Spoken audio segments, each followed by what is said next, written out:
Hello engineers, आप सभी का स्वागत है मेरे YouTube channel VIP advance tech में। तो यार काफ़ी समय के बाद कम बैक करने का मौका मिला है, तो मैं आप लोग के लिए लेकर के आया हूँ। जैसे कि आप लोग थंबनेल में देख ही चुके होंगे, सोल मैकेनिक्स का मैं आज आप लोगों के लिए वन लाइनर लेकर के आया हूँ। तो इसमें क्या होगा गाइज, जो हमारा सोइल मैकेनिक्स है, ठीक है, जो जेई लेवल का, मैं स्पेशली आप लोग को बता देता हूँ, जो आप लोग का जेई लेवल का सोइल मैकेनिक्स है, उसके जितने भी आप लोग के वन लाइनर्स हैं, ठीक है, वो आप लोग के लिए लेकर के आया हूँ। तो ये आप लोग को एग्ज़ाम में गाइज काफ़ी हेल्पफुल होगा, क्योंकि जैसा कि आप लोग को पता है कि एग्ज़ाम आने वाला है और एग्ज़ाम की जो डेट है वो आप लोग की अनाउंस कर दी गई है। तो ऐसे टाइम पे क्या है कि अगर आप लोग को किसी भी सब्जेक्ट का क्विक रिवीजन करना है, तो उसके लिए वन लाइनर क्या होता है आप लोग के बहुत अच्छा होता है, ठीक है। अगर आप लोगों ने सब्जेक्ट पहले पढ़ रखा है तो ये आप लोग के लिए काफ़ी हेल्पफुल होगा। यहाँ से आप लोग को पता लग जाएगा कि कौन सा क्वेश्चन आप लोग का डायरेक्ट पूछा जाता है, ठीक है।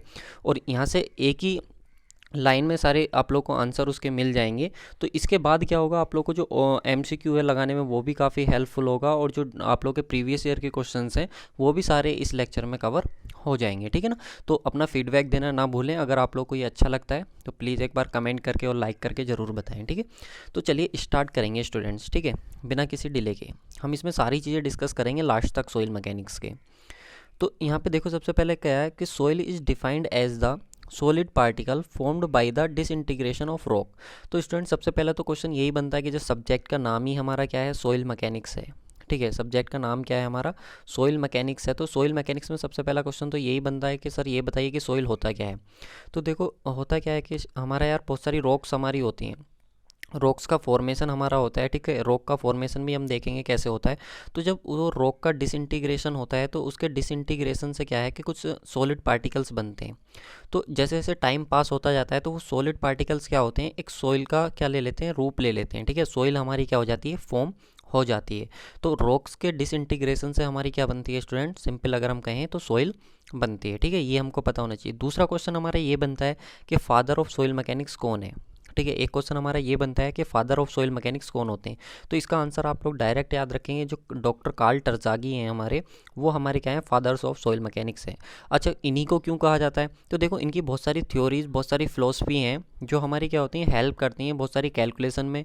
और जहाँ पर हमें क्या होता है कि अगर मान लो किसी चीज़ का डिज़ाइन करना है सॉइल मैकेनिक्स में, तो उसके लिए हमारे लिए क्या होती है, बहुत ज़्यादा हेल्पफुल होती है, जो कार्ल टरजागी हैं उनके द्वारा जो दी गई थ्योरीज हैं। क्लियर है। उसके बाद देखो सोइल मैकेनिक्स किस तरीके से हम पढ़ेंगे।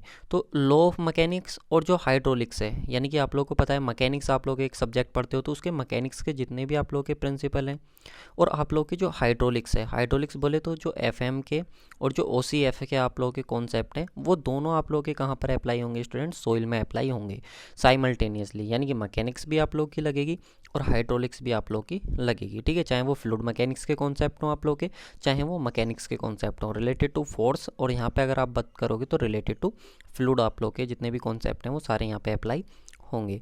उसके बाद देखो the process of formation of soil is called pedogenesis. ये बहुत इंपॉर्टेंट टर्म है, ठीक है।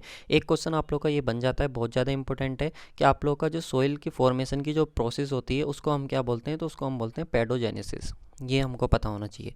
अच्छा सर, जियोलॉजिकल साइकिल क्या है, किस तरीके से हमारी जो सोइल है वो फॉर्म होती है, वो एक जियोलॉजिकल साइकिल हमारी बताइए।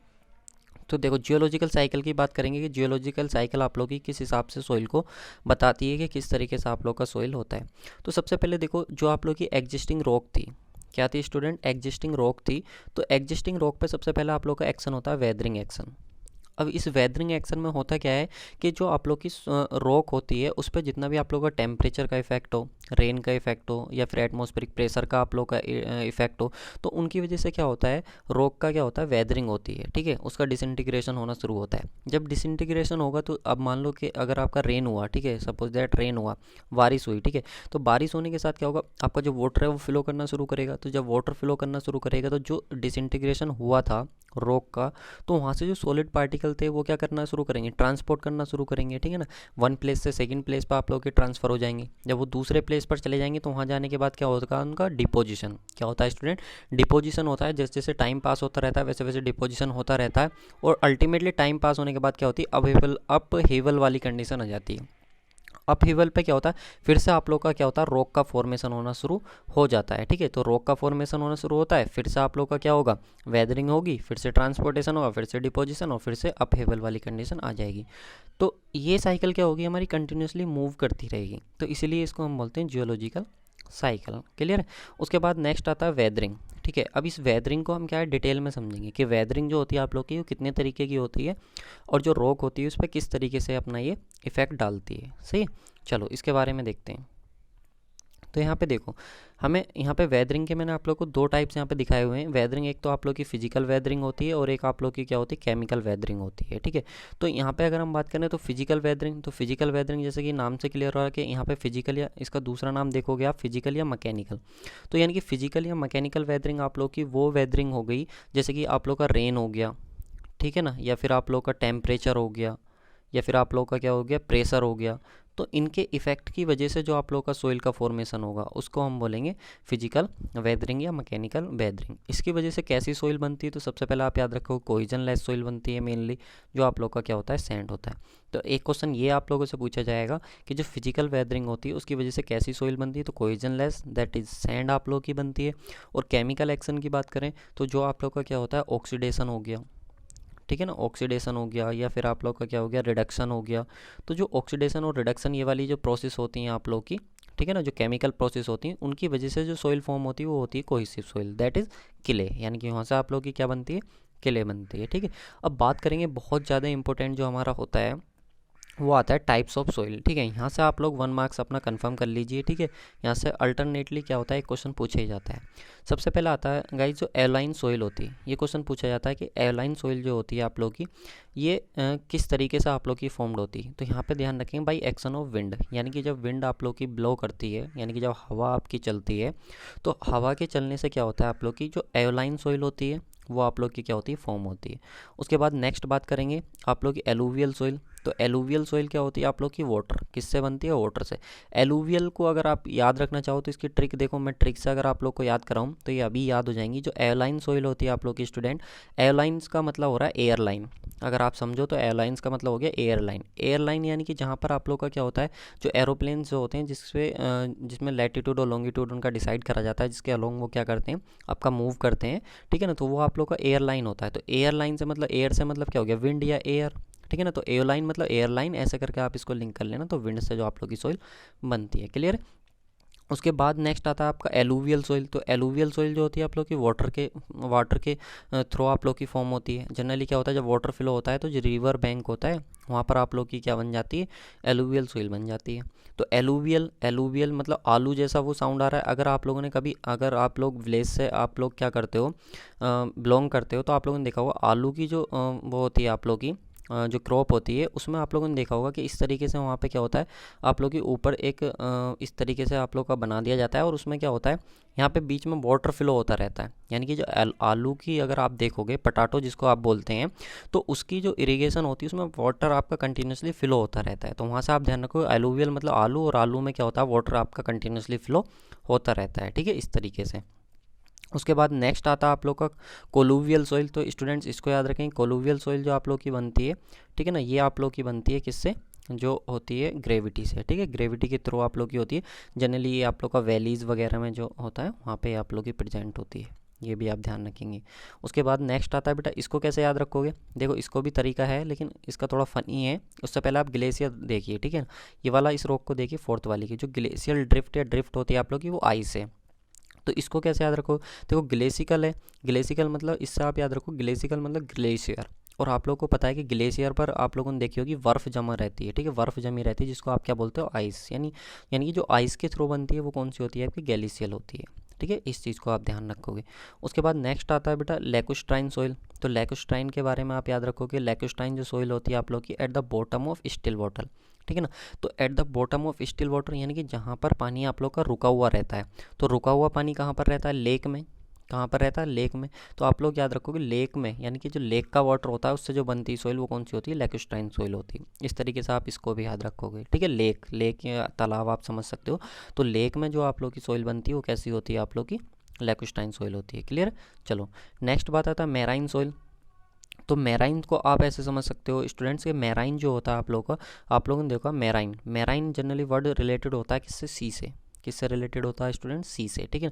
तो आप लोग को पता है कि जो सी वाटर होता है कोस्टल एरिया में, क्योंकि आप लोग को पता है कि सी जहाँ पर आप लोगों का कनेक्ट होता है उसका जो एरिया होता है आसपास का, उसको क्या बोलते हैं? कोस्टल एरिया बोलते हैं।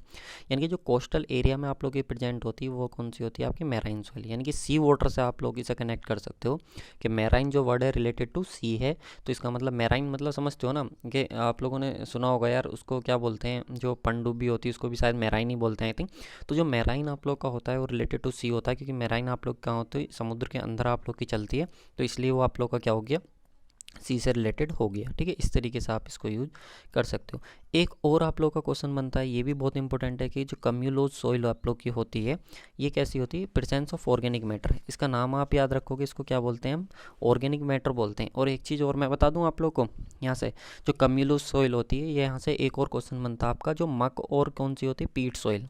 ये दो आप लोगों को मैंने नीचे दिखा रखी हैं कम्यूलोज के नीचे, जो आप लोग को मक और जो पीट सॉइल है ना, इनके कॉम्बिनेशन से आप लोग की बनती है कम्यूलोज सॉइल। ये भी एक क्वेश्चन आप बना सकते हो यहाँ से, कि मक और पीट, नाम याद रखना, मक और पीट के जो कॉम्बिनेशन से बनती है वो आप लोग की क्या होती है? कम्यूलोज सॉइल होती है। और ये कैसी होती है? एक ऑर्गेनिक मैटर इसमें प्रेजेंट होते हैं। या फिर आप इसको ये भी बोल सकते हो, कम्यूलोज सॉइल जो होती है एक ऑर्गेनिक सॉइल होती है। कैसी होती है स्टूडेंट? ऑर्गेनिक सॉइल होती है, ठीक है। आई थिंक आप लोग को क्लियर हो गया होगा। तो हम ज़्यादा डिटेल में तो जाएंगे नहीं यार, क्योंकि हमें वन लाइनर के तौर पे इसको कंप्लीट करना है, ठीक है। अब देखो ये तीन टर्म्स आते हैं, ये भी आप लोग को पता होने चाहिए। एक तो मक आता है, एक पीट आता है, और एक क्या होता है? ह्यूमस होता है। ये भी हमको पता होना चाहिए। तो देखो सबसे पहले तो ये क्लियर कर लो कि ये मक, पीट और ह्यूमस तीनों के तीनों आप लोग के कैसे हैं? ऑर्गेनिक हैं। सबसे पहले तो ये क्लियर कर लो कि इनमें ऑर्गेनिक मैटर क्या होते हैं? प्रेजेंट होते हैं। अगर मैं कहूँ मक सोइल में, तो मक में क्या होता है? आपका जो ऑर्गेनिक मैटर होते हैं ना, वो फुल्ली डिकम्पोज हो जाते हैं। लेकिन अगर आप पीट में बात करोगे और इसमें बात करोगे, तो इसमें क्या होता है? पार्सली डिकम्पोज होते हैं। क्या होते हैं? पार्सली डिकम्पोज होते हैं। लेकिन इनमें डिफरेंस ये होता है कि जो पीट आप लोग का होता है ये हाई डेप्थ पर होता है, और जो ह्यूमस होता है आप लोग का, इसका जो डिकम्पोजिशन होता है वो वेरी स्मॉल डेप्थ पर होता है। ये चीज़ आप ध्यान रखोगे, ठीक है ना। यानी कि पीट सॉइल जो होगी इसमें डिकम्पोजिशन एक हाई डेप्थ पर होगा, यानी कि एक ज़्यादा डीप पर होगा आप लोग का। और जो ह्यूमस है आप लोग का, इसमें जो आप लोग का डिकम्पोजिशन होगा वो वेरी स्मॉल डेप्थ पर होगा, ठीक है। तो वन लाइनर हम देख रहे हैं, तो वन लाइनर के हिसाब से आप लोगों से सिर्फ यही क्वेश्चन पूछा जाएगा कि जो आप लोग का पीट सॉइल होता है इसमें डिकम्पोजिशन कैसे होता है? फुल्ली होता है, पार्सली होता है, किस तरीके से होता है? दोनों होते हैं। तो आप लोग सिंपल लगाओगे कि पीट सॉइल में जो आप लोग का डिकम्पोजिशन होता है वो पार्सली डिकम्पोज होता है, ठीक है। और इसको मैंने आप लोगों को, अगर आप नोटिस करोगे तो शॉर्ट में मैंने आप लोगों को यहाँ पे भी मेंशन करके दिया है कि जो पीट और ह्यूमस होता है इसमें पार्सली डिकम्पोज होता है, और जो मक सॉइल होता है इसमें आप लोग का फुल्ली डिकम्पोजिशन होता है ऑर्गेनिक मैटर का। आई थिंक आप लोग को ये क्लियर हुआ होगा, ठीक है। चलो नेक्स्ट बात करेंगे ब्लैक कॉटन सॉइल की, क्योंकि ये भी एक इंपॉर्टेंट है, ब्लैक कॉटन सॉइल। तो ब्लैक कॉटन सॉइल का क्या होता है कि जनरली हमको देखने को मिलती है ब्लैक कॉटन सॉइल, तो इससे रिलेटेड बहुत सारी चीज़ें आप लोग को पता होनी चाहिए। सबसे पहले तो ब्लैक कॉटन सॉइल जो होती है आप लोग की कैसी होती है? इनऑर्गेनिक क्ले होती है, ठीक है। कॉटन क्रॉप्स के लिए इंपॉर्टेंट होती है, ये आप लोग को पता होना चाहिए। इसमें बहुत ज़्यादा श्रिंकेज और स्वेलिंग होती है, यानी कि एक्सेस श्रिंकेज और स्वेलिंग, यानी कि इसका जो वॉल्यूम होता है जैसे ही वाटर के कांटेक्ट में आता है तो या तो बहुत ज़्यादा इंक्रीज हो जाएगा या फिर क्या हो जाएगा? कम हो जाएगा, ठीक है ना। लेकिन जब इसमें, ये बहुत इंपॉर्टेंट पॉइंट है, ठीक है, इसको ध्यान रखना, जब हमारी एक ब्लैक कॉटन सॉइल होती है तो इसमें फाउंडेशन जनरली पूछी जाती है कि हम किस तरीके की फाउंडेशन यूज़ करते हैं। तो पाइल फाउंडेशन हम यूज़ करते हैं, और वो भी अंडर रीम्ड पाइल। कैसी होती है स्टूडेंट? Under rimmed. अगर मैं आप लोग को बताऊं तो कुछ इस तरीके का क्या होता है, अंडर रिम्ड पाइल में हमारे बल्ब बने हुए होते हैं, ठीक है। इस तरीके की हमारी पाइल होती है जो हम यूज करते हैं। तो ये सारी चीज़ें आप लोग को पता होनी चाहिए। अच्छा, ये कहाँ पर आप लोग का प्रेजेंट होती है जनरली? अगर मैं बात करूँ इंडिया में, तो इंडिया में जो आपका महाराष्ट्र है, उड़ीसा वाला जो एरिया है, वहाँ पर ये आप लोग के इन स्टेट्स में मेजरली आप लोग की प्रेजेंट होती है। उसके बाद बात करेंगे बेंटोनाइट किले की, ये भी बहुत इंपॉर्टेंट है, ठीक है। हमको क्या करना है? ज़्यादा से ज़्यादा चीज़ें याद करनी है, लिंक करके ज़्यादा से ज़्यादा चीज़ें याद करनी है, ठीक है, क्योंकि वन लाइनर का मतलब है कि हमको याद रहें चीज़ें। तो देखो बेंटोनाइट की अगर हम बात करें, तो बेंटोनाइट में क्या होता है? देखो जैसे कि बेंटोनाइट, ब्लैक कॉटन सॉइल जैसा साउंड आ रहा होगा, तो ब्लैक कॉटन सॉइल में भी जैसे कि हाई वो होता है, श्रिंकेज एंड स्वेलिंग होता है, वैसे ही सेम इसमें भी आप लोग का होता है, ठीक है ना। जिसकी वजह से हाई प्लास्टिसिटी और आप लोग की क्या होती है? कंप्रेसिबिलिटी इसमें होती है, ठीक है ना। इसके जो स्मॉल साइज होते हैं वोल्केनो के थ्रू ये आप लोग की बनती है, ये आप लोग को पता होना चाहिए। और यहाँ पे दो तीन वर्ड आप लोग को और नज़र आएंगे स्टूडेंट्स, एक होगा यहाँ पे तालूस सॉइल होगा, एक टफ सॉइल होगा, एक यहाँ पर लुइस सॉइल होगा, और एक मैरी सॉइल होगा, ठीक है ना। ये आप लोग को पता होना चाहिए। तो मैरी के बारे में तो मैं आप लोग को बता दूं, मैराइन से रिलेटेड है, इसको तो आप छोड़ दीजिए, ठीक है, ये इंपॉर्टेंट नहीं है। लेकिन टफ और लुइस और ये तालुस जो हैं ये बहुत ज़्यादा इंपॉर्टेंट है। ठीक है। तो इनके बारे में अगर बात करें तो स्टूडेंट जो टफ़, जैसे नाम से क्लियर हो रहा है बहुत ज़्यादा टफ़ है, तो जब सॉइल बहुत ज़्यादा टफ़ होगी तो ना तो एयर से चलेगी ना वाटर से मतलब बन पाएगी ये सॉइल। तो जब बहुत ज़्यादा टफ़ होगी ना तो ना एयर से ना वाटर से, तो इसका मतलब क्या है, इसमें दोनों की ज़रूरत पड़ेगी, एयर और वाटर, या तो एयर होगा या वाटर होगा या फिर दोनों से भी, ठीक है ना, विंड एंड वाटर। ठीक है, इस चीज़ को आप ध्यान रखेंगे, विंड एंड वाटर दोनों से ही आप लोग की बनती है। क्लियर है। उसके बाद नेक्स्ट आ जाता है हमारा लुइस। लुइस के बारे में बात करेंगे तो देखो लुइस जैसा कि नाम से क्लियर है, लूज है कोई चीज़ तो वो आसानली क्या होगी आपकी विंड से या एयर से चली जाएगी, ठीक है ना, ये चीज़ आप याद रखोगे। और तालूस की अगर बात करें तो स्टूडेंट तालूस जो होती है आप लोग की कोलुवियल सोइल होती है, इसको आपको याद रखना, तालूस मतलब कोलुवियल सोइल। तो जहाँ पर आप लोगों ने देखा था कोलुवियल सोइल, ये वही कोलुवियल सोइल थी जो आप लोग की ग्रेविटी से बन रही थी। किससे बननी थी स्टूडेंट? ग्रेविटी से बननी थी। एक तो आप लोग याद ही रख सकते हो, बाकी तो सारी मैंने आप लोग को ट्रिक से कराई दी कि कौन सी कैसे याद रखनी है। क्लियर है। चलो उसके बाद देखो नेक्स्ट आता है प्रॉपर्टीज़ ऑफ सोइल। हाँ, अगर आप लोग को मज़ा आए ना सच में, और आप लोग ऐसे ही बाकी आप लोग बाकी चैप्टर्स की भी जो है या बाकी सब्जेक्ट की भी अगर इसी तरीके की वीडियो चाहते हो ना, तो एक बार बताना ज़रूर यार कमेंट करके, ठीक है, ताकि मैं कम टाइम में आपको ज़्यादा से ज़्यादा चीज़ें रिवाइज करा दूँ, ठीक है।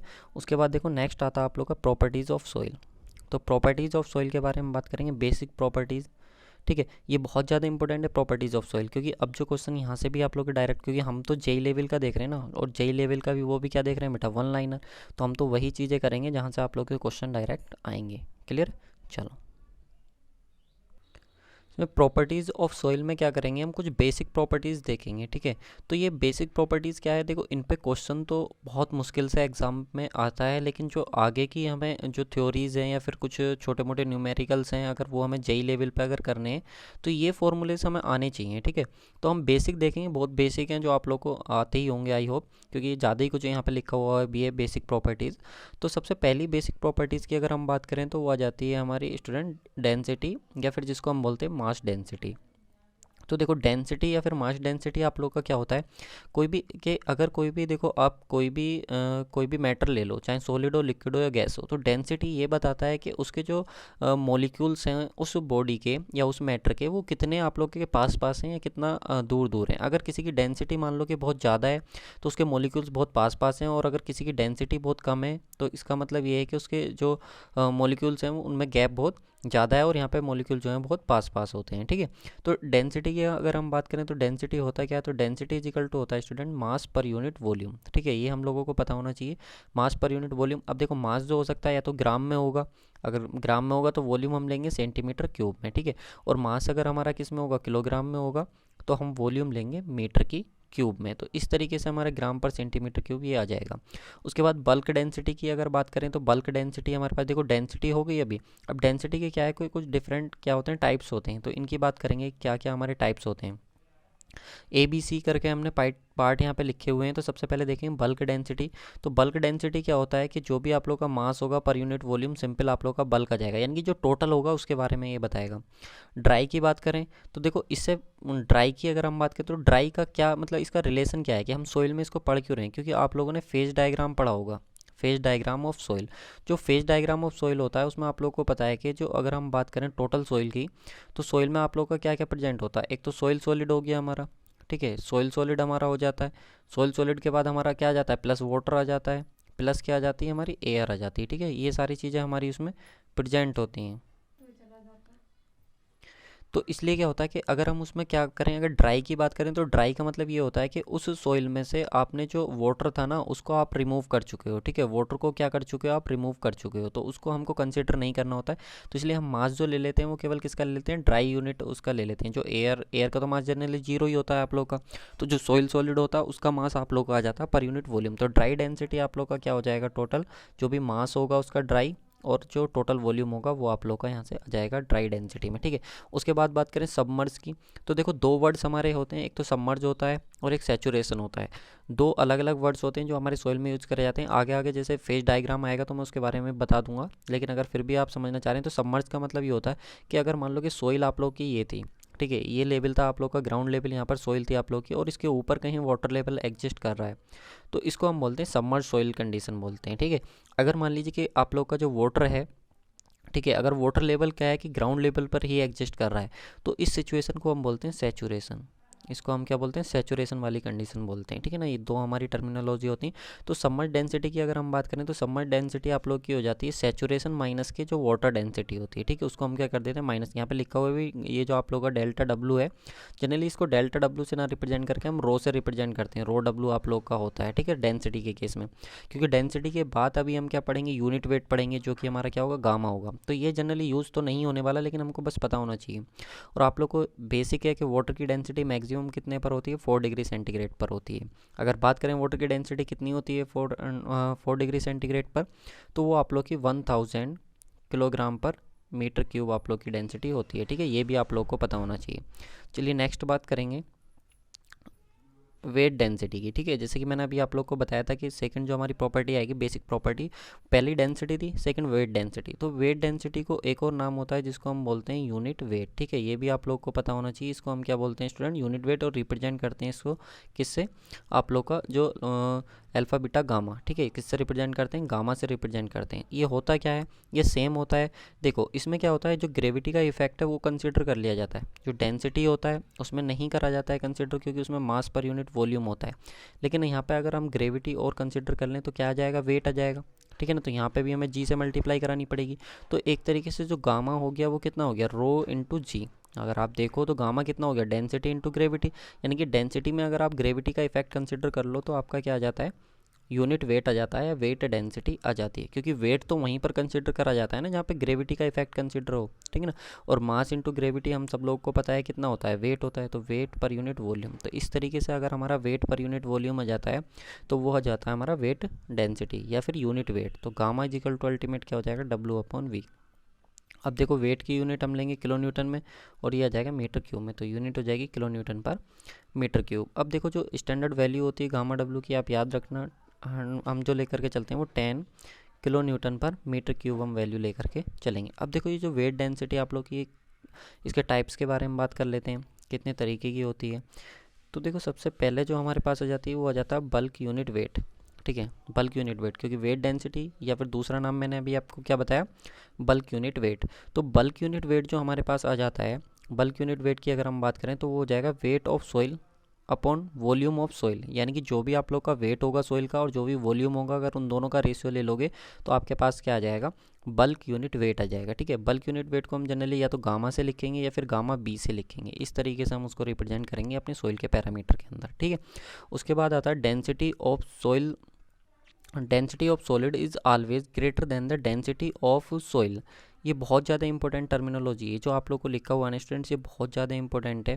क्योंकि इसके बेस पे ही आप पता कर पाओगे कि जो ई होता है ना आप लोग का, वो ज़्यादा सिग्निफिकेंट होता है किससे, एन से। ई अभी बताएंगे आगे, ये पोरो वो होता है आप लोग का वॉइड रेशियो होता है, ये आप लोग का पोरोसिटी होता है। इसके बेस पे आप डिसाइड कर पाओगे। ऐसे ही आप डिसाइड कर पाओगे कि वेट जो वॉल्यूम ऑफ सॉलिड होता है वो टोटल वॉल्यूम से ज़्यादा सिग्निफिकेंट होता है। ये भी आप वहीं पर कंसिडर कर पाओगे इसी की बेस पे, ठीक है।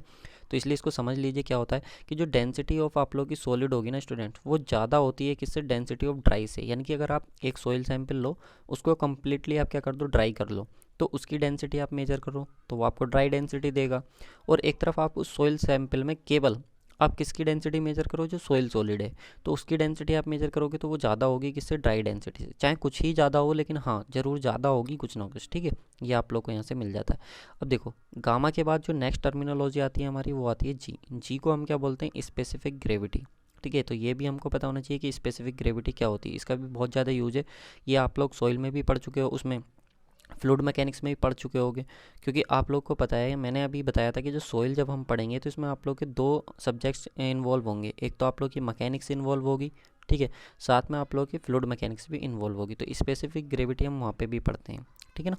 अब देखो स्पेसिफिक ग्रेविटी होता क्या है, जनरली स्पेसिफिक ग्रेविटी होता है आप लोग का मास ऑफ जो आप लोग का सॉलिड होगा अपॉन वेट ऑफ वाटर, ठीक है। देखेंगे इसको, मास ऑफ सॉलिड जो होगा या फिर आप लोग का रेशियो होगा mass of weight of water का, ठीक है, इन दोनों का रेशियो होगा। लेकिन हमको इससे भी कोई मतलब नहीं, हम स्पेसिफिक ग्रेविटी को सिंपल याद रखेंगे, unit weight of solid upon unit weight of water. इन दोनों का जो रेशियो होगा आप लोग का, वो स्पेसिफिक ग्रेविटी होता है, ठीक है। अब देखो यूनिट वेट की भी आप लोग की यूनिट क्या होगी, ऊपर सॉलिड वाली किलो न्यूटन पर मीटर क्यूब होगी, यहाँ भी किलो न्यूटन पर मीटर क्यूब होगी। तो यूनिट कैंसिल आउट हो जाएगी, तो इसकी कोई भी यूनिट आप लोग की नहीं बचेगी, ठीक है। इस चीज़ को आप ध्यान रखेंगे। तो जो आप लोग का फाइनल फॉर्मूला आएगा वो यही आएगा स्पेसिफिक ग्रेविटी का, unit weight of solid upon unit weight of water, जो आप लोग को याद रखना है। अब इससे रिलेटेड कुछ पॉइंट्स देख लेते हैं जो कि बहुत ज़्यादा इंपॉर्टेंट है, जहाँ से क्वेश्चन डायरेक्ट हमारा बनता है। यहाँ पे देखिए, जनरली हम स्पेसिफिक ग्रेविटी जो मेजर करते हैं ना स्टूडेंट्स, वो हमको याद रखना है कि 27 डिग्री जो आप लोग का टेम्परेचर होता है उस पर हम मेजर करते हैं। ये बहुत ज़्यादा इंपॉर्टेंट है, इस चीज़ को आप ध्यान रखेंगे। Specific gravity is a unitless quantity, ये तो मैंने आप लोग को बता दिया, इसकी कोई भी यूनिट नहीं होती आप लोग की।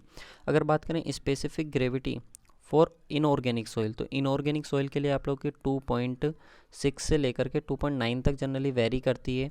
और अगर हम बात करें ऑर्गेनिक सॉइल के लिए, तो 1 से लेकर के 2 तक आप लोग की जो होती है वो कितनी होती है, ऑर्गेनिक सॉइल की होती है। इसको कैसे याद रखोगे, तो देखो एक तरफ लिखो इनऑर्गेनिक, इनऑर्गेनिक, ठीक है, और एक तरफ लिखो ऑर्गेनिक। तो इनमें से बताओ कि किस में आप लोग के कम लेटर हैं, ऑर्गेनिक में कम लेटर हैं, इनऑर्गेनिक में ज़्यादा है।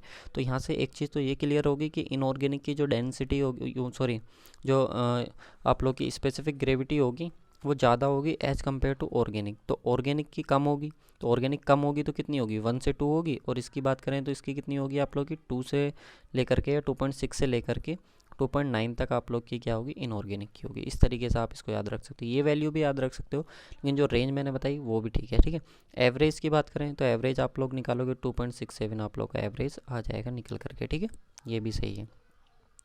चलिए नेक्स्ट बात करते हैं, नेक्स्ट प्रॉपर्टी की बात करते हैं, वाटर कंटेंट। ये भी बहुत ज़्यादा इंपॉर्टेंट है। ठीक है, वाटर कंटेंट की बात करते हैं स्टूडेंट। तो वाटर कंटेंट आप लोग का जो हो जाएगा, वाटर कंटेंट अगर आप देखोगे तो वो आ जाएगा wait of water upon weight of solid. ठीक है, इस तरीके से हम इसको निकालेंगे। वाटर कंटेंट को परसेंटेज में निकालना, तो इसको किससे मल्टीप्लाई करा देंगे, 100 से। ठीक है ना, ये आप लोगों को पता होना चाहिए। अब देखो ऊपर भी वेट है नीचे भी वेट है, तो आप लोग की कैसी क्वांटिटी हो जाएगी, यूनिटलेस क्वांटिटी आप लोग की हो जाएगी। क्लियर है, चलो नेक्स्ट बात करते हैं उसके बाद। हाँ, इसकी रेंज और आप देख लीजिए स्टूडेंट, अगर रेंज के बारे में अगर आप देखना चाह रहे हो, तो जो वेट ऑफ, अगर आप लोग को निकालना है वाटर कंटेंट, तो वेट ऑफ वाटर अपॉन कितना था, वेट ऑफ सॉलिड इंटू 100। अगर मैं आप लोग को इसकी रेंज के बारे में बताऊं, तो आप लोग को पता है वेट ऑफ वाटर जीरो कर सकते हैं, बिल्कुल कर सकते हैं। वेट ऑफ वाटर हमारा जीरो हो सकता है, क्योंकि जब हम कंसोलिडेशन पढ़ेंगे तो कंसोलिडेशन में हमारा काम ही ये होता है वेट ऑफ वाटर को निकालना, उससे कम करना। ठीक है, उसको डिसएपिएट करना। तो इसका मतलब वहाँ से वो जीरो हो जाएगा। जब वो जीरो हो जाएगा तो यहाँ पर इसकी वैल्यू कितनी हो सकती है, जीरो हो सकती है, बिल्कुल हो सकती है। अच्छा, ऐसा हो सकता है कि वेट ऑफ वाटर जो है आप लोग का वो किसके बराबर हो जाए, वेट ऑफ सॉलिड के बराबर हो जाए। ऐसा हो सकता है नहीं, ये बताओ, ऐसा नहीं हो सकता। अगर बेटा वेट ऑफ वाटर जो है वेट ऑफ सॉलिड के बराबर हो गया, तो फिर सॉइल ही कहाँ रह जाएगी, सॉइल नहीं रहेगी। तो इसका मतलब wait of water weight of solid के बराबर नहीं हो सकता, तो इसका मतलब वाटर कंटेंट की रेंज जो है वो 100% नहीं हो सकती। तो इसका मतलब ये आता है निकल करके कि वाटर कंटेंट की जो रेंज होगी वो आप लोग की 0% से ज़्यादा होगी। ठीक है ना, 0% से ज़्यादा होगा, ठीक है ना, कितना भी हो सकता है, लेकिन 100% से क्या रहेगा, कम रहेगा। ठीक है, ये चीज़ आप लोग को पता होनी चाहिए, सही ना। देखिए, वेट ऑफ वाटर अगर हमको निकालना है सॉइल सैंपल में, तो वेट ऑफ वाटर निकालने के लिए हम जनरली जो यूज़ करते हैं वो ओवन ट्राई मेथड यूज़ करते हैं। और इसमें क्या होता है, सॉइल सैंपल हम 24 आवर्स के लिए एट द रेट ऑफ कितना 105 से लेकर के 110 डिग्री सेंटीग्रेड तक हम उसको क्या करते हैं, हीट करते हैं। क्लियर ना, तो उस तरीके से हम इसको कैलकुलेट कर लेते हैं। उसके बाद नेक्स्ट आता है हमारा वॉइड रेशियो। तो ये भी इंपॉर्टेंट प्रॉपर्टी है वॉइड रेशियो की। तो जैसे कि मैंने आप लोग को बताया था, सॉइल सैंपल में आप लोग की 3 चीज़ें होती हैं। एक तो सॉइल सॉलिड होता है, ठीक है, एक आप लोग का वाटर होता है और एक एयर होता है। तो इसका वॉल्यूम की बात करें तो वॉल्यूम ऑफ एयर आ जाता है, वॉल्यूम ऑफ वाटर आ जाता है और वॉल्यूम ऑफ सॉलिड आ जाता है। तो इस तरीके से टोटल वॉल्यूम आप लोग का इन तीनों को अगर ऐड कर देंगे टोटल वॉल्यूम हो जाएगा। वैसे वेट की बात करोगे तो वेट ऑफ एयर जो कि नेग्लिजिबल होता है, जीरो होता है। वेट ऑफ वाटर की बात करेंगे तो डब्ल्यू आ जाएगा। और यहाँ पे अगर आप बात करोगे वेट ऑफ सॉलिड की, तो वो आप लोग का WS आ जाएगा। तो अगर टोटल वेट निकालोगे तो जैसे कि बताया कि एयर का तो जीरो हो ही चुका है, तो इन दोनों का अगर आप सम कर दोगे तो सम करने के बाद आप लोग के पास क्या आ जाएगा, टोटल वेट आ जाएगा। और अगर इन तीनों का सम कर दोगे आप, तो यहाँ से क्या आ जाएगा, टोटल वॉल्यूम आ जाएगा। ठीक है ना, तो उसी तरीके से हम क्या निकालते हैं, कुछ और हमारे पैरामीटर्स होते हैं, जिसमें कि फर्स्ट आता है हमारे पास ई, जिसको हम बोलते हैं वॉइड रेशियो। तो वॉइड रेशियो क्या होता है student, volume of voids upon volume of solids. तो देखो वॉइड्स का बहुत अच्छा इसमें रोल होता है। वॉइड्स को आप समझ लीजिए, वॉइड्स जहाँ भी आप लोग के सोइल में आएंगे, तो उन वॉइड्स में या तो आप लोग की एयर फिल होगी, या फिर उन वॉइड्स में आप लोग का क्या होगा, वाटर फिल होगा। यानी कि कहना क्या चाह रहे हैं कि वॉल्यूम ऑफ वाटर जो होगा ना, या तो वॉल्यूम ऑफ एयर के या फिर वॉल्यूम ऑफ वाटर से घिरा हुआ होगा। तो जो वॉल्यूम ऑफ वॉइड आ जाएगा टोटल, वो volume of air plus volume of water के सम के इक्वल आ जाएगा। ठीक है ना, ये चीज़ आप लोग को ध्यान रखनी। तो यहाँ से देखिए, जब आप निकालेंगे ई की वैल्यू, तो वॉल्यूम ऑफ वॉइड्स अपॉन नीचे कितना आ जाएगा, वॉल्यूम ऑफ सॉलिड। डायरेक्ट हम लोग को ये फॉर्मूला पता होना चाहिए। उसके बाद देखिए इसके बारे में भी आप लोग कुछ चीज़ें जान लीजिए, क्योंकि इसकी रेंज वगैरह ये बहुत ज़्यादा पूछी जाती है। तो एक तो यूनिट लेस आप लोग की क्वांटिटी होती है, ये हमको पता होनी चाहिए, क्योंकि दोनों आप लोग की वही आ रहे हैं। क्योंकि ई जब आप देखोगे तो वॉल्यूम ऑफ वॉइड्स अपॉन कितना, वॉल्यूम ऑफ सॉलिड, तो ऊपर भी वॉल्यूम नीचे भी वॉल्यूम, तो कुछ आएगी नहीं। ई की रेंज याद रखना, ये बहुत इंपॉर्टेंट है। ई की रेंज जो होती है ग्रेटर दैन जीरो होती है, क्योंकि आप लोग का वॉल्यूम ऑफ वॉइड्स जो है ना कभी भी जीरो हो ही नहीं सकता। तो ये volume of voids can never be zero, ये आप लोग का कभी जीरो नहीं हो सकता। ठीक है, इस चीज़ को आप ध्यान रखेंगे। जब वॉल्यूम ऑफ वॉइड कभी जीरो नहीं हो सकता तो ई भी कभी जीरो नहीं हो सकता। तो जीरो नहीं हो सकता तो फिर क्या होगा, जीरो से ज़्यादा होगा। ठीक है ना, ये बात आप लोग को ध्यान रखनी। तो यहाँ पे इसकी जो लिमिट आ जाएगी, आप लोग को अपर लिमिट कोई होती नहीं है इसकी, और जो स्टार्ट होती है लिमिट वो जीरो से क्या होती है, ग्रेटर होती है। ठीक है, ये चीज़ आप ध्यान रखेंगे। The void ratio of fine soil is always greater than coarse soil, because fine soil या fine soil should contains large number of voids, क्योंकि जो फाइन सॉइल होती है आप लोगों की उसमें लार्ज नंबर ऑफ क्या होते हैं, वॉइड्स होते हैं। मैं आप लोग को बताता हूँ कि जो आप लोगों की फाइन सॉइल होती है उसका वॉइड रेशियो ज़्यादा होता है किससे, कोर्स सॉइल से। ये चीज़ आप ध्यान रखेंगे, जो फाइन सॉइल होती है उसका जो वॉइड रेशियो होता है वो ज़्यादा होता है, और जो स्पेसिफिक सरफेस एरिया होता है ना आप लोग का, वो भी क्या होता है, ज़्यादा होता है किसका, फाइन सॉइल का, as compare to specific surface area of coarse soil. तो स्पेसिफिक सरफेस एरिया जो होता है कोर्स सॉइल का वो कम होता है। नेक्स्ट बात करेंगे थर्ड प्रॉपर्टी की, जो कि आप लोग का पोरोसिटी। पोरोसिटी की बात करें तो किससे रिप्रेजेंट करते हैं, सबसे पहले एन से। तो ये आप लोग का एन इजिकल टू होता है volume of void upon total volume. ठीक है ना, तो यहाँ पे हम वॉल्यूम ऑफ वॉइड को एनालाइज करेंगे किसके रेस्पेक्ट में, टोटल वॉल्यूम के रेस्पेक्ट में। ठीक है ना, ये चीज़ आप लोग को ध्यान रखनी है। तो टोटल वॉल्यूम के रेस्पेक्ट में वॉल्यूम ऑफ वॉइड्स को आप देखोगे तो यहाँ पर वॉल्यूम ऑफ वॉइड्स और नीचे क्या आ जाएगा, जो भी वॉल्यूम ऑफ सॉइल होगा इनटू 100, परसेंटेज में निकालने के लिए आप इसको क्या करोगे, 100 से मल्टीप्लाई करा दोगे। ठीक है, चलिए इसकी बात करें तो ये भी आप लोग का क्या होता है, एक यूनिट लेस क्वांटिटी होता है। और रेंज की अगर बात करें तो एन इजिकल टू जैसे कि वॉल्यूम ऑफ वॉइड्स अपन क्या था, टोटल वॉल्यूम इनटू 100 था। अब यहाँ पे देखिए वॉल्यूम ऑफ वॉइड जीरो हो सकता है, नहीं होगा, तो एन की वैल्यू क्या होगी, ग्रेटर देन जीरो। क्या ऐसा हो सकता है कि वॉल्यूम ऑफ वॉइड क्या है, टोटल वॉल्यूम के बराबर हो जाए, ऐसा भी नहीं हो सकता। कि अगर वॉल्यूम ऑफ वॉइड क्या है, टोटल वॉल्यूम के बराबर अगर आप लोग का हो गया तो फिर उसमें सॉइल सॉलिड तो रहेगा ही नहीं। ठीक है, ध्यान से देखिए, अगर यहाँ पे बात करें टोटल वॉल्यूम की अगर आप बात करोगे तो वॉल्यूम ऑफ एयर प्लस के वॉल्यूम ऑफ वाटर प्लस के वॉल्यूम ऑफ सॉलिड, तो ये कितना जाएगा, वॉल्यूम ऑफ वॉइड प्लस के वॉल्यूम ऑफ सॉलिड, तो ये क्या आएगा, टोटल वॉल्यूम। तो जब आप टोटल वॉल्यूम को देखोगे तो अगर ये इसके बराबर हो गया तो उसमें सॉलिड तो फिर रहेगा ही नहीं ना, इसको हमें जीरो करना पड़ेगा इसके बराबर करने के लिए। तो इस सिचुएशन में अगर हमें इसे इक्वल करना पड़ेगा तो इसे जीरो करना पड़ेगा। तो ऐसा तो हो ही नहीं सकता ना कि अगर सॉइल सॉलिड का वॉल्यूम ही अगर जीरो हो गया, अगर फिल्म में हीरो ही नहीं रहेगा तो फिर फिल्म का वो क्या रह गया, ठीक है, उसका कुछ सेंस ही नहीं रह गया है फिर तो इसका मतलब ये हो गया कि इसकी जो रेंज होगी ना आप लोग की वो जीरो से तो ज़्यादा होगी और 100 से क्या होगी, कम होगी। ठीक है, ये चीज़ हम लोग को पता होनी चाहिए। अब देखो दो चीज़ें पढ़ी, एक एन पढ़ा और एक ई पढ़ा, इन दोनों में रिलेशन होता है। पहला रिलेशन क्या होता है, ई इजिकल टू, आप लोग को याद रखना है, ई इजिकल टू होता है एन अपॉन 1 माइनस के एन। ठीक है, और एन इजिकल टू होता है ई अपॉन 1 प्लस के ई। ठीक है, ये फॉर्मूला आप लोग को याद रखना, एन पोरोसिटी होगी, वी वॉइड रेशियो हो गया। ठीक है ना, चलो नेक्स्ट बात करते हैं। नेक्स्ट प्रॉपर्टी आ जाती है आप लोग की 4, जिसको हम बोलते हैं degree of saturation. Degree of saturation क्या होता है आप लोग का, तो डिग्री ऑफ सैचुरेशन की अगर हम बात करें स्टूडेंट, तो डिग्री ऑफ सैचुरेशन होता है volume of water upon volume of void, sorry volume of water upon volume of void, आप लोग का ये आ जाता है। परसेंटेज में निकालने के लिए इसको 100 से मल्टीप्लाई करा देते हैं। ठीक है ना, अब देखो वॉल्यूम ऑफ वॉइड के रेस्पेक्ट में आप किसकी स्टडी कर रहे हो, वॉल्यूम ऑफ वाटर की। यानी कि वॉल्यूम ऑफ वॉइड अगर आप देखोगे तो वॉल्यूम ऑफ एयर होगा और वॉल्यूम ऑफ वाटर होगा। यानी कि इसमें टोटल आप क्या कर रहे हो, वॉल्यूम ऑफ वॉइड में केवल किसकी स्टडी कर रहे हो, वॉल्यूम ऑफ वाटर की स्टडी कर रहे हो।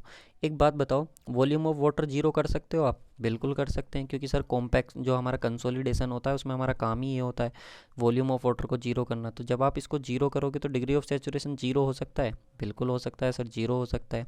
अच्छा सर, ऐसा हो सकता है कि इस फॉर्मूले में जो S is equal to V W upon V V है, ठीक है, इसमें अगर हम क्या करें, वॉल्यूम ऑफ वाटर को वॉल्यूम ऑफ वॉइड के इक्वल कर सकते हैं, बताइए, वॉल्यूम ऑफ वाटर को वॉल्यूम ऑफ वॉइड के इक्वल हम कर सकते हैं, बिल्कुल कर सकते हैं, क्योंकि वॉल्यूम ऑफ एयर को आप जीरो कर दीजिए, एयर को जीरो करेंगे आप, तो जो टोटल वॉल्यूम ऑफ वॉइड्स है उसमें क्या हो जाएगा, केवल आप लोग का वाटर फिल हो जाएगा। तो यहाँ पे इसका मतलब क्या हो गया कि एस की वैल्यू कितनी हो सकती है आप लोग की, 100% भी हो सकती, यानी कि एस की वैल्यू 1 भी हो सकती है। ठीक है, तो वॉल्यूम ऑफ एयर अगर जीरो हो गया तो एस की वैल्यू 1 भी हो सकती है। तो इसका मतलब ये है स्टूडेंट्स कि अगर आप इसकी रेंज निकालोगे तो रेंज निकालने के बाद ओवरऑल जो इसकी रेंज आएगी एस की, या तो वो greater than equal to zero होगा या फिर लेस देन इक्वल टू 1 होगा। ये आप लोग की आएगी डिग्री ऑफ सैचुरेशन की।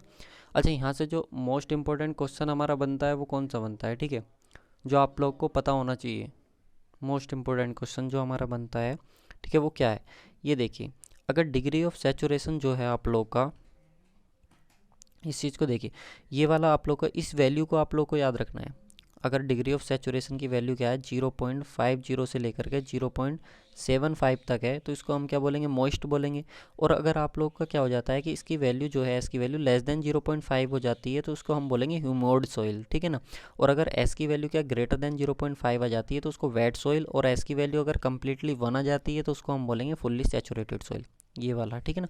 तो इस चीज़ को तो याद रखनी है, लेकिन अगर आपको ज़्यादा ही मतलब अगर पूरी टेबल याद नहीं रखनी है तो इस वैल्यू को आप याद कर लीजिए, एक बार कंपेयर कर दीजिए 0.50 से, मतलब 0.50 से कम, और एक बार 0.75 से ज़्यादा। इससे जब आप कंपेयर कर दोगे तो आप लोग का यहाँ पे आ जाएगा, ठीक है ना। मेनली जो आप लोगों से पूछा जाएगा वो इसी को पूछा जाएगा, मॉइस्ट सॉइल के बारे में, ठीक है ना। तो अगर आप इस पॉइंट को याद कर लेते हो तो मोर देन सफिशिएंट है, ठीक है ना। चलिए नेक्स्ट बात करते हैं एयर कंटेंट की, क्योंकि अब तक हम क्या है कि 4 प्रॉपर्टी अपनी देख चुके हैं।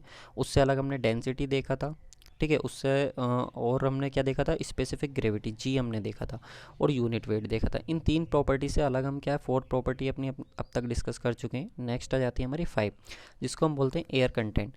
तो स्टूडेंट्स एयर कंटेंट क्या हो रहा है, देखो अब हमें क्या करना है, एयर की स्टडी करनी है, यानी कि वॉल्यूम ऑफ एयर हमको देखना है किसके रेस्पेक्ट में, वॉल्यूम ऑफ वॉइड्स के।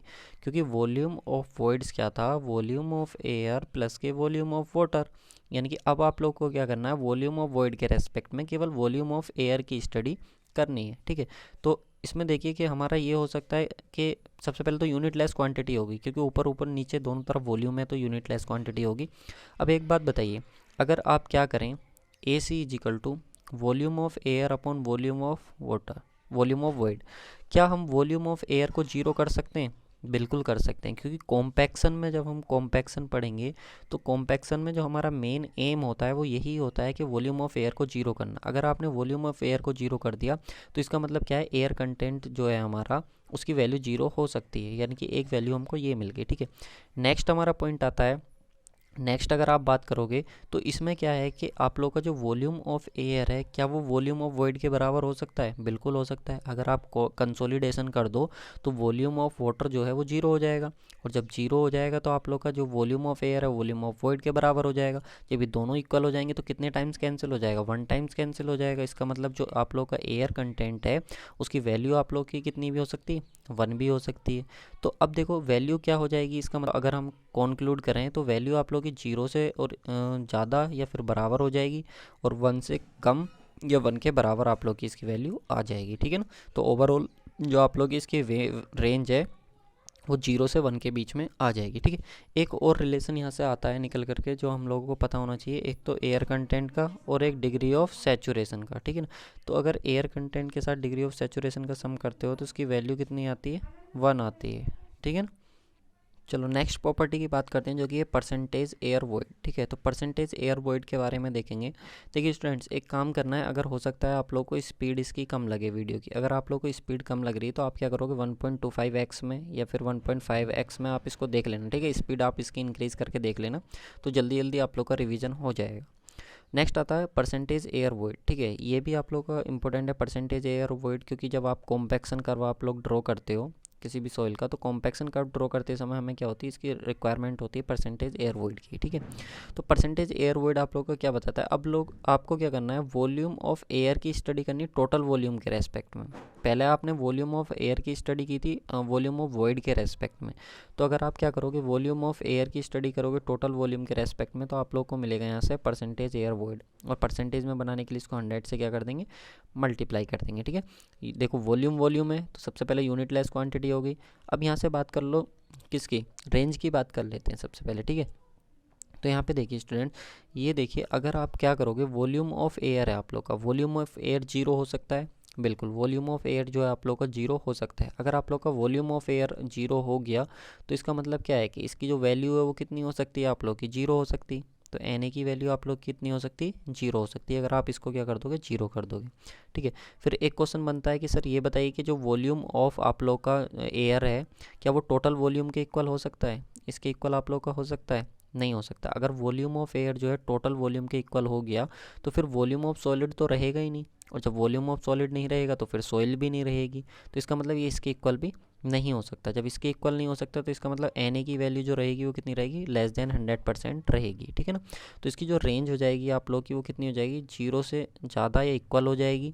ठीक है ना, जीरो के इक्वल भी हो सकती है एन ए की, और लेस देन कितनी रहेगी, 100% रहेगी। ठीक है ना, यहाँ पे गलत लिखा हुआ, इक्वल टू 100% कभी नहीं होगी। ठीक है ना, जो एक्चुअल रेंज होगी वो आप लोग की वो ये होगी, आप लोग इसको नोट डाउन कर सकते हो। ठीक है, चलिए नेक्स्ट बात कर लेते हैं इसमें। ये तो रिलेशन मैं आप लोग को बता ही चुका हूँ, E equal to n upon 1 - n होता है, 1 - एन होता है, और एन इजिकल टू बात करें तो ई अपॉन 1 प्लस के ई होता है। ठीक है, अब देखिए कुछ स्पेशल फॉर्मूले हम देखेंगे। ठीक है, कुछ स्पेशल फॉर्मूलेज हैं ये आप लोग के, अगर मैं आप लोगों से कहूँ तो आप लोग इन्हें बोल सकते हो सोल ऑफ सॉइल मैकेनिक्स। ठीक है, सोल ऑफ सॉइल मैकेनिक्स आप इनको बोल सकते हो, क्योंकि ये इतने ज़्यादा इंपॉर्टेंट फॉर्मूले हैं कि यहाँ से आप लोग का क्वेश्चन बनना ही बनना है। ठीक है, चाहे वो एसएससी जेई हो या फिर कोई सा भी आप लोग का जेई का एग्जाम हो, वहाँ पे क्वेश्चन आएगा ही। तो यहाँ से ये इंपॉर्टेंट फॉर्मूले हैं आप लोग के। ठीक है ना, इनको स्टार कर दे रहे हैं।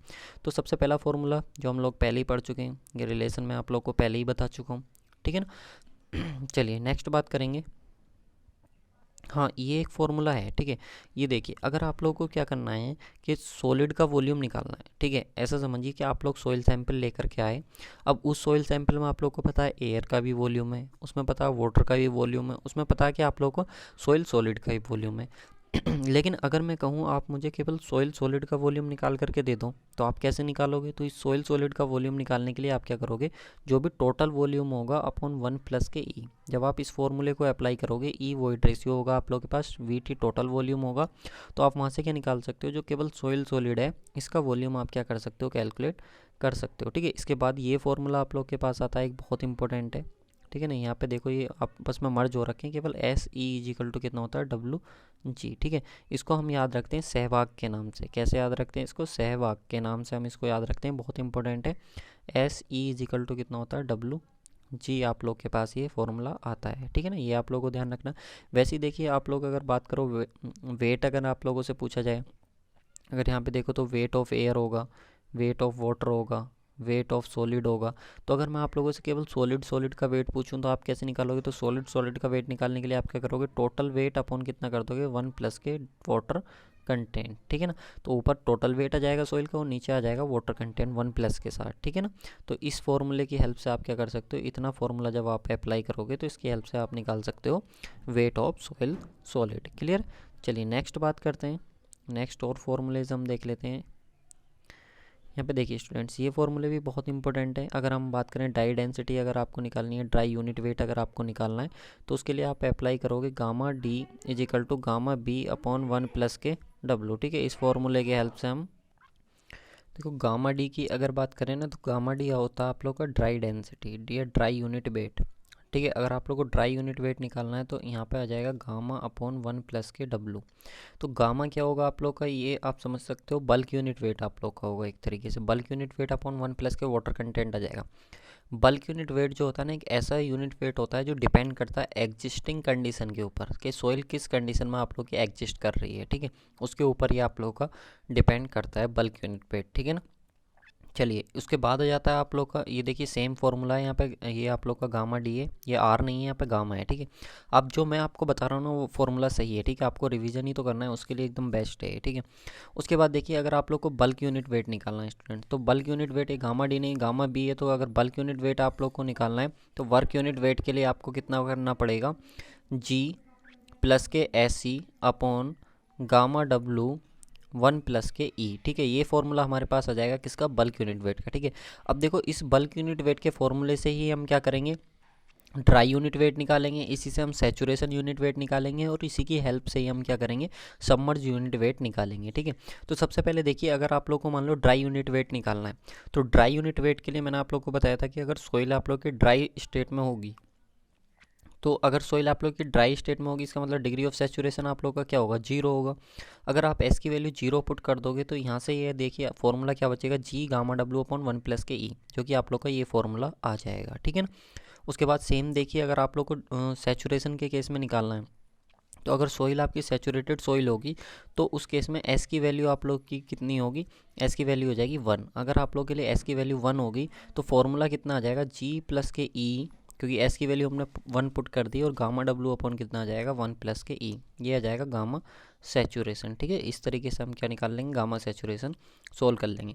उसके बाद देखिए ये फॉर्मूला बहुत ज़्यादा इंपॉर्टेंट है। ठीक है, इसको आप हाईलाइट कर लीजिए। गामा डी अगर आप लोग को निकालना है ड्राई यूनिट वेट, तो 1 - के N A G gamma W upon होता है आप लोग का 1 + के डब्लू जी, क्योंकि ये जो इक्वेशन आती है ना आपकी, वो 100% सैचुरेशन लाइन की भी इक्वेशन आती है। क्योंकि आप लोग को पता है कि नीचे अगर मैं यहाँ पे बात करूँ तो यहाँ पे देखिए 1 मिनट, यहाँ पे इस फॉर्मूले में ई होता था, तो सहवाग वाले फॉर्मूले से अगर आप निकालोगे यहाँ से किसकी वैल्यू, ई की वैल्यू, तो कितना आ जाएगा, डब्लू अपॉन जी आएगा, डब्लू जी अपॉन एस।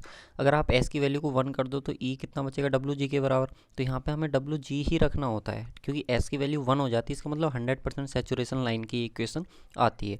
और अगर जीरो एयर वोइड लाइन की इक्वेशन की बात करें वो, तो देखो उसने कहा जीरो एयर वॉइड, यानी कि एयर वॉइड आपके जीरो कर दिए। यदि आप इसको जीरो कर दोगे तो यहाँ से कितना बचेगा आप लोग का, जी गामा डब्लू अपॉन 1 + के डब्लू जी आप लोग का, यानी कि ये इक्वेशन आप लोग की आ जाएगी जीरो एयर वॉइड लाइन की इक्वेशन। ठीक है ना।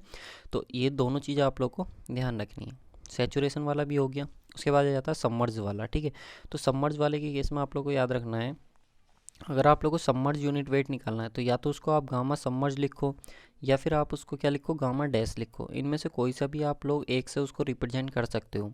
यहाँ पे गामा डैश से रिप्रेजेंट करा गया है, तो gamma dash is equal to कितना हो जाएगा, gamma submerge is equal to हो जाएगा गामा सैचुरेशन माइनस के गामा डब्लू। और गामा सैचुरेशन का फॉर्मूला अभी हमने निकाला था।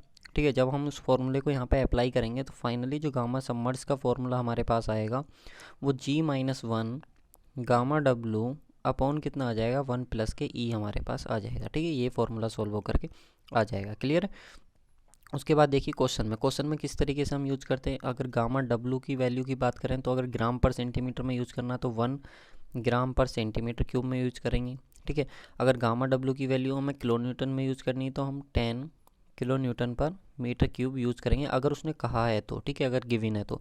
अदरवाइज़ हमको 9.81 ही यूज़ करनी है, 9.81 किलो न्यूटन पर मीटर क्यूब ही हमें वैल्यू यूज़ करनी है। ठीक है, इस चीज़ को आप ध्यान रखेंगे। चलिए नेक्स्ट आ जाता है हमारा लेबोरेटरी डिटर्मिनेशन। अब देखिए, जो आप लोगों ने स्पेसिफिक ये प्रॉपर्टी पढ़ी थी आप लोगों ने, ठीक है, जैसे कि आप लोगों ने वाटर कंटेंट पढ़ा था, आप लोगों ने स्पेसिफिक ग्रेविटी पढ़ा था, आप लोगों ने यूनिट वेट पढ़ा था। तो इन ये जो प्रॉपर्टीज़ थी इनको हम किस तरीके से लैब में डिटरमाइन करते हैं, या फिर इनको डिटरमाइन करने के लिए कौन कौन से हमारे लैब में एक्सपेरिमेंट एग्जिस्ट करते हैं, तो वो अब हम देखेंगे। तो लेबोरेटरी में डिटर्मिनेशन में सबसे पहले हम स्पेसिफिक ग्रेविटी की बात कर लेते हैं कि स्पेसिफिक ग्रेविटी को हम कैसे डिटरमाइन करते हैं। ठीक है, तो स्पेसिफिक ग्रेविटी के बारे में देखें तो स्टूडेंट सबसे पहले आता है आपके लिए स्पेसिफिक ग्रेविटी का डिटर्मिनेशन बाय फिग्नोमीटर बॉटल मेथड। ये आप लोग के पास इस तरीके की एक फिग्नोमीटर बॉटल होती है, अगर आप लोग को डिस्प्ले हो रही है तो इस तरीके की आप लोग की फिग्नोमीटर बॉटल होती है, जिसका जो वॉल्यूम होता है आप लोग का वो 900 ml होता है। ठीक है, एक क्वेश्चन बनता है, ये आप लोग को पता होना चाहिए। ठीक है, किस लिए यूज करते हैं फिग्नोमीटर को, तो आप लोग का स्पेसिफिक ग्रेविटी के लिए करते हैं। एक क्वेश्चन तो आप लोग का यही बन जाता है। नेक्स्ट अगर हम बात करें किस तरीके से इससे हम कैलकुलेट करेंगे स्पेसिफिक ग्रेविटी को, तो उसका फॉर्मूला हमारा ये होता है। ठीक है ना, तो G इक्वल टू फॉर्मूले को रिवाइज करेंगे, G equal to M2 minus के M1 अपॉन M2 माइनस के M1 माइनस M3 माइनस के M4। ठीक है, कुछ लोग ये फॉर्मूला M की फॉर्म में ना पढ़ करके इसको W की फॉर्म में पढ़ते हैं कि W2 minus W1 upon W2 minus W1 और माइनस के W3 माइनस W4, वो भी सही होता है। ठीक है, आप मास की फॉर्म में ना पढ़ करके उसको वेट की फॉर्म में पढ़ लीजिए, उस पर कोई आप लोग का ज़्यादा वो मतलब एग्जिस्ट डिपेंड नहीं करेगा, ठीक है। तो इसकी कैपेसिटी की बात करें तो 900 ml आप लोग की इसकी कैपेसिटी होती है। M1 की बात करें तो ये पैरामीटर बहुत इंपॉर्टेंट है कि M1 M2 M3 M4 हैं क्या। तो M1 की बात करें तो M1 होता है आप लोग का एम्प्टी फिग्नोमीटर बोतल का वेट, ठीक है। ये आप लोगों को पता होना चाहिए कि जो आप लोग की फिग्नोमीटर है उसका वेट कितना है। अब आप उस फिग्नोमीटर में क्या कीजिए, ड्राई सॉइल को फिल कर दीजिए। तो फिग्नोमीटर और ड्राई सॉइल का जो वेट आ जाएगा वो आप लोग का कितना हो जाएगा, M2 हो जाएगा। अब जो आप लोगों ने सॉइल फिल करी थी उस सॉइल फिल करने के बाद और उसमें वाटर फिल कर दीजिए, यानी कि फिग्नोमीटर प्लस के सॉइल प्लस के वाटर, तीनों का वेट जो हो जाएगा वो कितना हो जाएगा, M3 हो जाएगा। अब उस सॉइल को पूरा क्या कर दीजिए, उसको खाली कर दीजिए। जो बोतल है आप लोग के पास, जो आप लोग का फिग्नोमीटर है उसको खाली कर दीजिए, और खाली करने के बाद उसमें कम्प्लीटली आप क्या कर दीजिए, उसको वाटर से फिल कर दीजिए। तो जो फिग्नोमीटर और बोतल का जो टोटल वेट आएगा आप लोग का, ठीक है, फिग्नोमीटर बोतल और जो वाटर है उसमें, उसका जो वेट आएगा उसको बोलेंगे M4, ठीक है। और ये सारी वैल्यू जब आप इसमें रख दोगे तो ये आप लोग का आता है। वन इंपॉर्टेंट है, बहुत ज़्यादा है, ठीक है, यहाँ से क्वेश्चन आता ही आता है एग्जाम में अल्टरनेटली, तो ये आप लोग को पता होना चाहिए। This method is used for coarse soil, ये बहुत ज़्यादा इंपॉर्टेंट है, ये आप लोग को पता होना चाहिए कि जो आप लोग यूज़ कर रहे हो ना फिग्नोमीटर को, जिससे आप स्पेसिफिक ग्रेविटी निकाल रहे हो, इसका जो यूज़ करा जाता है वो कोर्स सॉइल के लिए करा जाता है। कोर्स सॉइल और फाइन सॉइल दो तरीके की सॉइल होती है, इनके बीच की जो बाउंड्री डिसाइड होती है आप लोग की कोर्स और फाइन के बीच की, वो 75 माइक्रोन साइज़ द्वारा आप लोग की डिसाइड होती है। 75 माइक्रोन से नीचे जाओगे तो आप लोग को फाइन मिल जाएगा, उससे ऊपर जाओगे तो आप लोग को कोर्स मिल जाएगा, ठीक है। चलिए नेक्स्ट बात करते हैं, इसी से रिलेटेड है, ये है if density bottle is used then the specific gravity can be determine for coarse soil and fine soil. If density bottle only a pipe is attached to the hole is fill water, यानी कि क्या होता है, देखो जब आपने अगर lab में एक्सपेरिमेंट कराया है तो उसको कम्प्लीटली फिल करने के लिए क्या करते हैं, पाइप का यूज़ करते हैं इस बोतल को कम्प्लीटली फिल करने के लिए, और बाकी और कुछ नहीं है। अगर आप क्या कर रहे हो, डेंसिटी बोतल का यूज़ कर रहे हो, क्योंकि कई बार क्या होता है कि आप स्पेसिफिक ग्रेविटी कैलकुलेट करने के लिए आप क्या करते हो, इस जो आपका फिग्नोमीटर है इसको यूज़ ना करके डेंसिटी बोतल यूज़ कर लेते हो। तो उससे क्या कर सकते हो, वो fine soil as well as coarse soil दोनों के लिए आपकी क्या होती है, एप्लीकेबल होती है, दोनों ही उससे क्या कर सकते हो, कैलकुलेट कर सकते हो, ठीक है। अब देखिए उसके बाद नेक्स्ट आ जाता है आपका वाटर कंटेंट। अगर आप लोग को वाटर कंटेंट निकालना है तो देखो इस फिग्नोमीटर से, जो अभी मैंने आप लोग को बताया था फिग्नोमीटर, जिसका जो साइज़ होता है आप लोग का, या वॉल्यूम की बात करें तो 900 ml आप लोग का होता है। तो इस 900 ml की बोतल की हेल्प से ही आप लोग स्पेसिफिक ग्रेविटी तो कैलकुलेट कर ही चुके हो।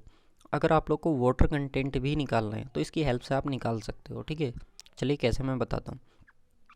एक फार्मूला इन्होंने गिवन है स्टूडेंट्स कि W इज इक्वल टू होता है आप लोग का, अगर आप फार्मूला अप्लाई करते हो तो इस फार्मूले को अप्लाई करना W1 माइनस के, या M1 से समझ लीजिए, M1 से अगर समझना चाह रहे हैं तो M1 से समझ लीजिए, क्योंकि M1 से भी सेम ही होता है।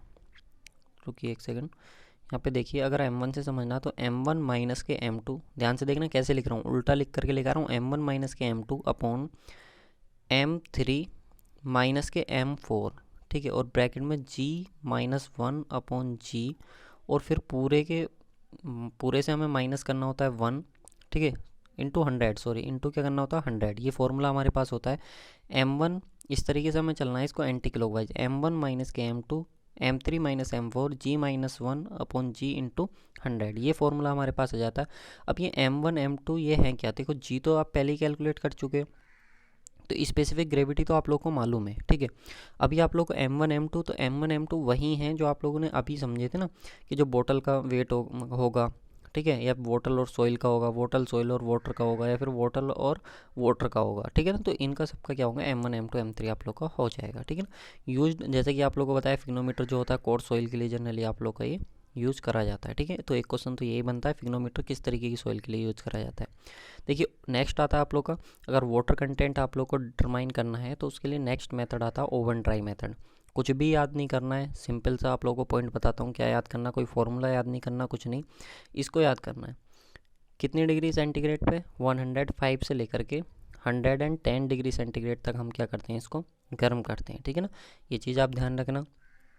उसके बाद जो होता है, ये चीज़ याद रखना, मोस्ट एक्यूरेट आप लोग का ये मेथड होता है, एक चीज़ ये आप लोग को याद रखनी है, ठीक है ना। और ऑर्गेनिक सोइल के लिए जो टेम्परेचर इसमें रखा जाता है वो 60 डिग्री सेंटीग्रेड रखा जाता है, ये चीज़ आप लोग को याद रखनी है, ठीक है। यानी कि जितने पॉइंट मैं आप लोग को बता रहा हूँ सिर्फ वही पॉइंट आप लोग को याद रखनी है। क्वेश्चन आएगा तो वहीं से आप लोग का ज़्यादा चांसेस हैं कि वहीं से क्वेश्चन आप लोग का पूछा जाए, ठीक है ना।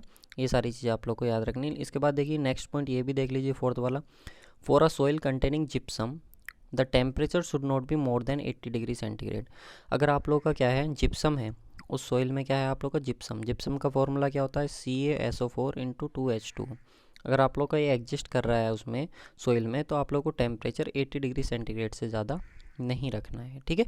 चलिए नेक्स्ट आता है आप लोग का वाटर कंटेंट निकालने के लिए सैंड बाथ मेथड।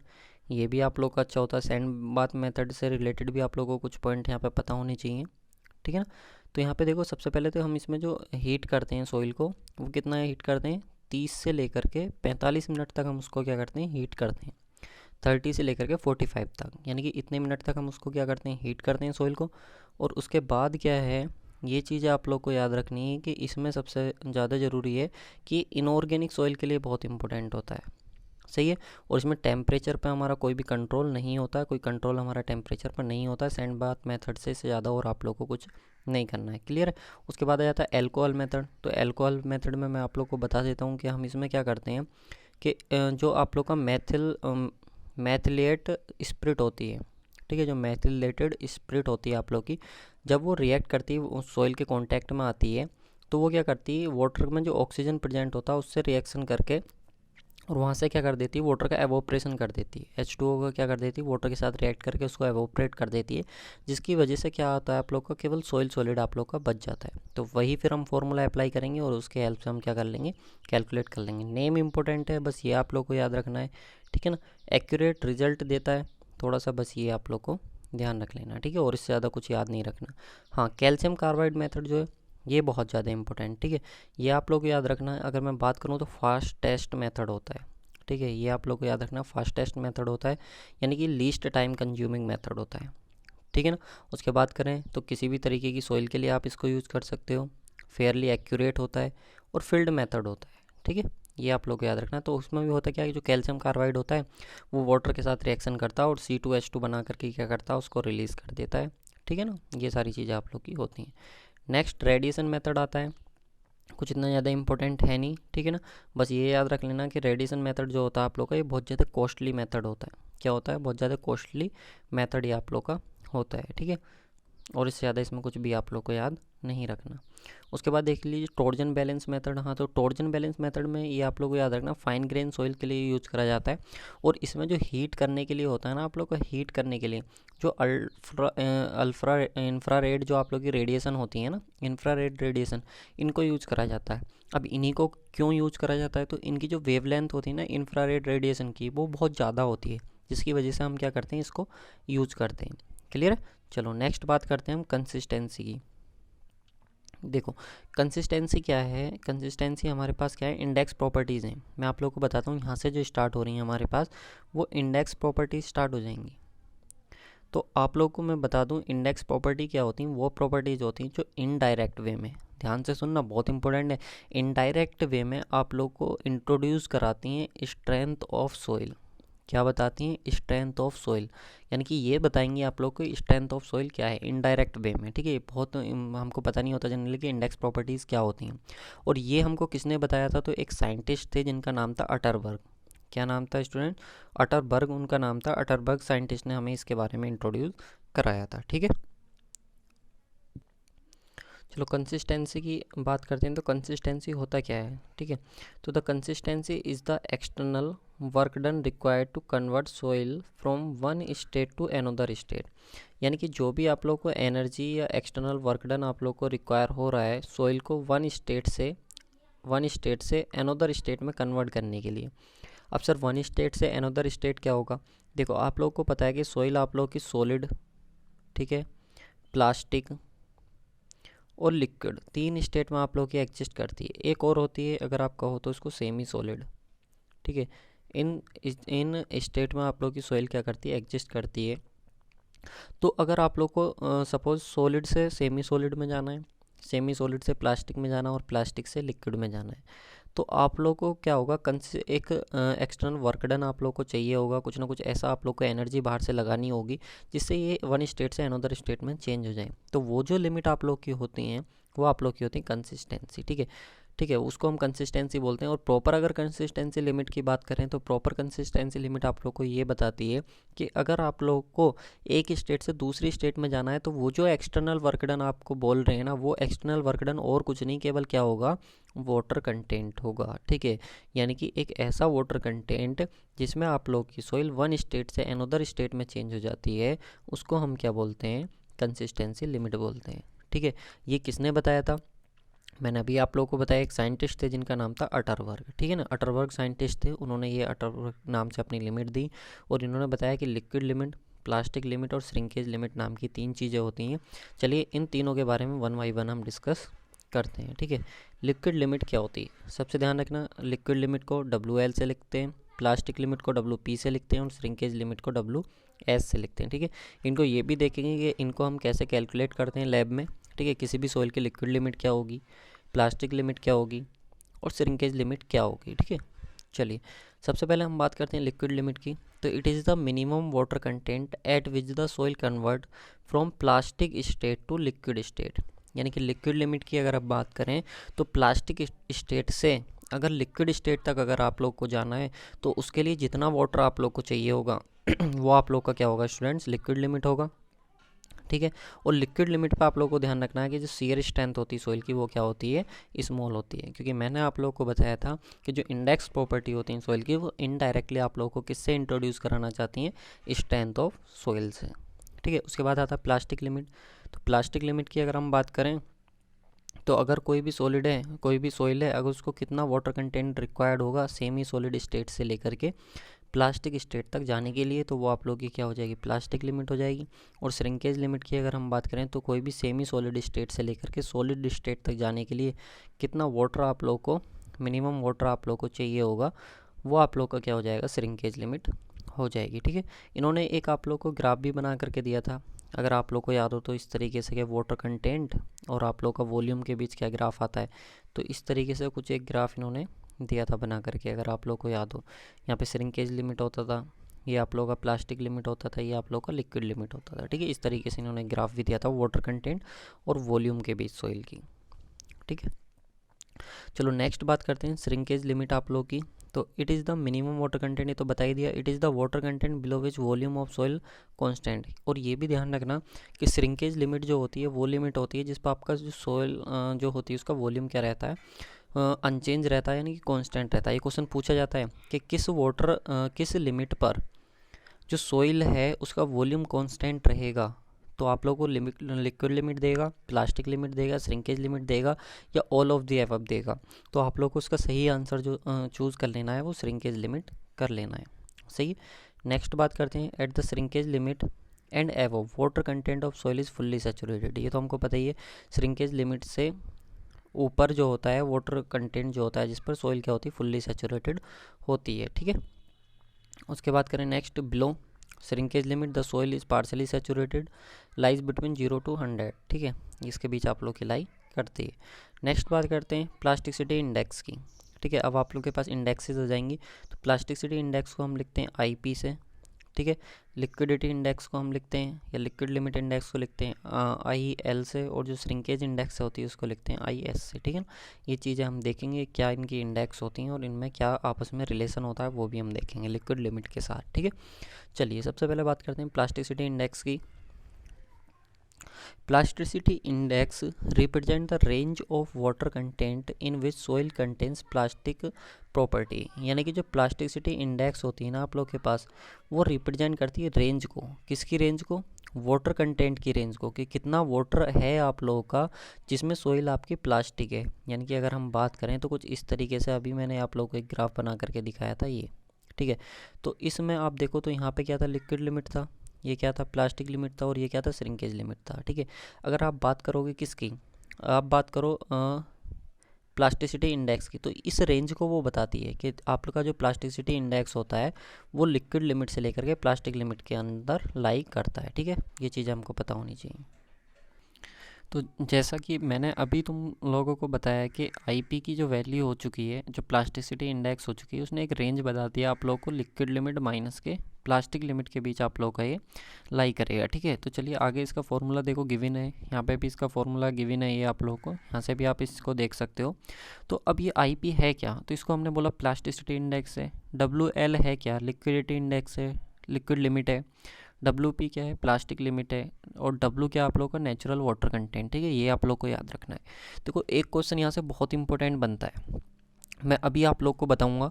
ठीक है, वो क्वेश्चन क्या है, सबसे पहले आप इन दोनों इस फॉर्मूले को नोटिस कर लीजिए कि आई पी इजिकल टू जो होगा वो डब्ल्यू एल माइनस के डब्ल्यू पी आप लोग के पास होगा। ठीक है, यहाँ पे देखिए अगर आप लोग को पता है कि डब्ल्यू एल क्या है, ग्रेटर देन है, डब्ल्यू एल ग्रेटर देन है डब्ल्यू पी से, तो इसका जो आई पी का रिजल्ट होगा वो क्या होगा आप लोग का स्टूडेंट्स, पॉजिटिव होगा। ठीक है, इसमें कोई प्रॉब्लम नहीं है। लेकिन अगर आप लोग का डब्ल्यू एल क्या हो जाता है, लेस देन हो जाता है डब्ल्यू पी से, तो अगर डब्ल्यू पी ज़्यादा हो गया तो हमें पता है कि आई पी का जो रिजल्ट आने वाला है वो कैसा आने वाला है, निगेटिव आने वाला है। ठीक है, लेकिन याद रखना आई पी का रिजल्ट कभी भी निगेटिव नहीं लेते हैं हम। ठीक है, इसकी जो वैल्यू होगी वो हम जीरो ले लेंगे, अगर निगेटिव आएगी तो जीरो ले लेंगे, लेकिन ये कभी भी आप लोग का निगेटिव नहीं होता है। ठीक है, तो इस चीज़ को आप ध्यान रखेंगे, यहाँ पे मैंने आप लोग को ये दिखा रखा है। ठीक है, नहीं दोनों पॉइंट्स मैंने आप लोग को बता दिए। ठीक है, अगर हाँ डब्ल्यू एल जो है वो डब्ल्यू पी के इक्वल हो गया तो उस केस में आप लोग का प्लास्टिसिटी इंडेक्स ज़ीरो हो जाएगा। और प्लास्टिसिटी इंडेक्स ज़ीरो हो गया मतलब सॉइल की प्लास्टिसिटी जीरो हो गई। ऐसी सॉइल जिसकी प्लास्टिसिटी जीरो हो वो आप लोग की एक ही सॉइल होती है और उसका नाम होता है सैंड। ठीक है, क्योंकि सैंड में आप लोग की कोई भी प्लास्टिसिटी नहीं होती। ठीक है, तो इसी से रिलेटेड एक टेबल ड्रॉ करी गई है आप लोग की, जो बहुत इंपॉर्टेंट टेबल है। अगर मैं आप लोगों से कहूँ तो यहाँ से आप लोगों का क्वेश्चन पूछा ही जाता है। ठीक है ना, तो जितनी भी टेबल अब आएंगी वो सारी बहुत इंपॉर्टेंट है। तो आप लोग को इस वैल्यू को याद कर लेना, केवल 7 से लेकर के 17 की। अगर आप लोग की आईपी की वैल्यू 7 से 17 के बीच है तो आप लोग की जो सोइल होगी वो कैसी होगी, मीडियम प्लास्टिक होगी। ठीक है, और वैल्यू अगर 7 से कम हो जाती है, सपोज़ वैल्यू अगर 7 से कम हो जाती है तो सोइल आप लोग की लो प्लास्टिक हो जाएगी। और वैल्यू अगर 17 से ज़्यादा हो जाती है तो आप लोग की जो सोइल होगी वो हाईली क्या होगी, प्लास्टिक सोइल हो जाएगी। ठीक है ना, और आप लोग को पता है लो प्लास्टिक सिल्ट होती है।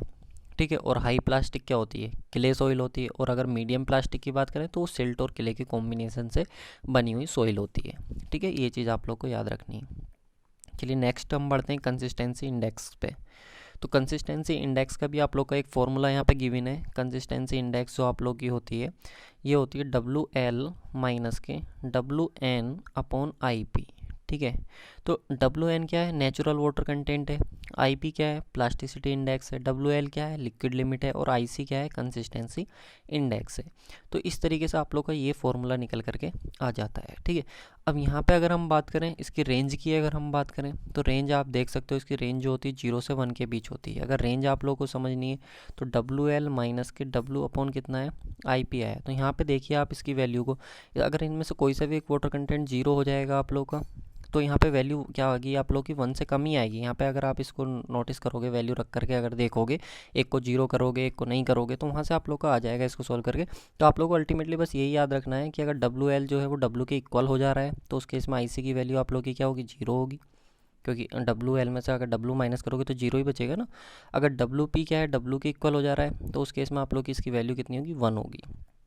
और ये आप लोग का किस चीज़ को रिप्रेजेंट करेगा, जो कंसिस्टेंसी इंडेक्स होगा ये आप लोग का बताएगा सोइल लिक्विड स्टेट में है, प्लास्टिक स्टेट में है या फिर सॉलिड स्टेट में है। ठीक है, ये बहुत इंपॉर्टेंट है। ये तीनों चीज़ें आप लोग की कौन बताता है, कंसिस्टेंसी इंडेक्स बताता है। ठीक है, अगर मान लीजिए आईपी की वैल्यू, आईसी की वैल्यू 0 है तो लिक्विड है, आईसी की वैल्यू 1 है तो प्लास्टिक है, और आईसी की वैल्यू ग्रेटर देन 1 है तो या तो सॉलिड होगा या फिर सेमी सॉलिड होगा। ठीक है, ये तीनों वैल्यू आप लोग की बहुत इंपॉर्टेंट है, क्वेश्चन यहीं से आएगा। ठीक है, न्यूमेरिकल तो नहीं आएगा लेकिन जो क्वेश्चन आएगा वो यहीं से आएगा। तो आप लोग को याद रखना है कि जो आईसी की रेंज होती है ना, सिंपल अगर मैं आप लोग को बताऊं तो क्या होती है, 0 से 1 के बीच होती है।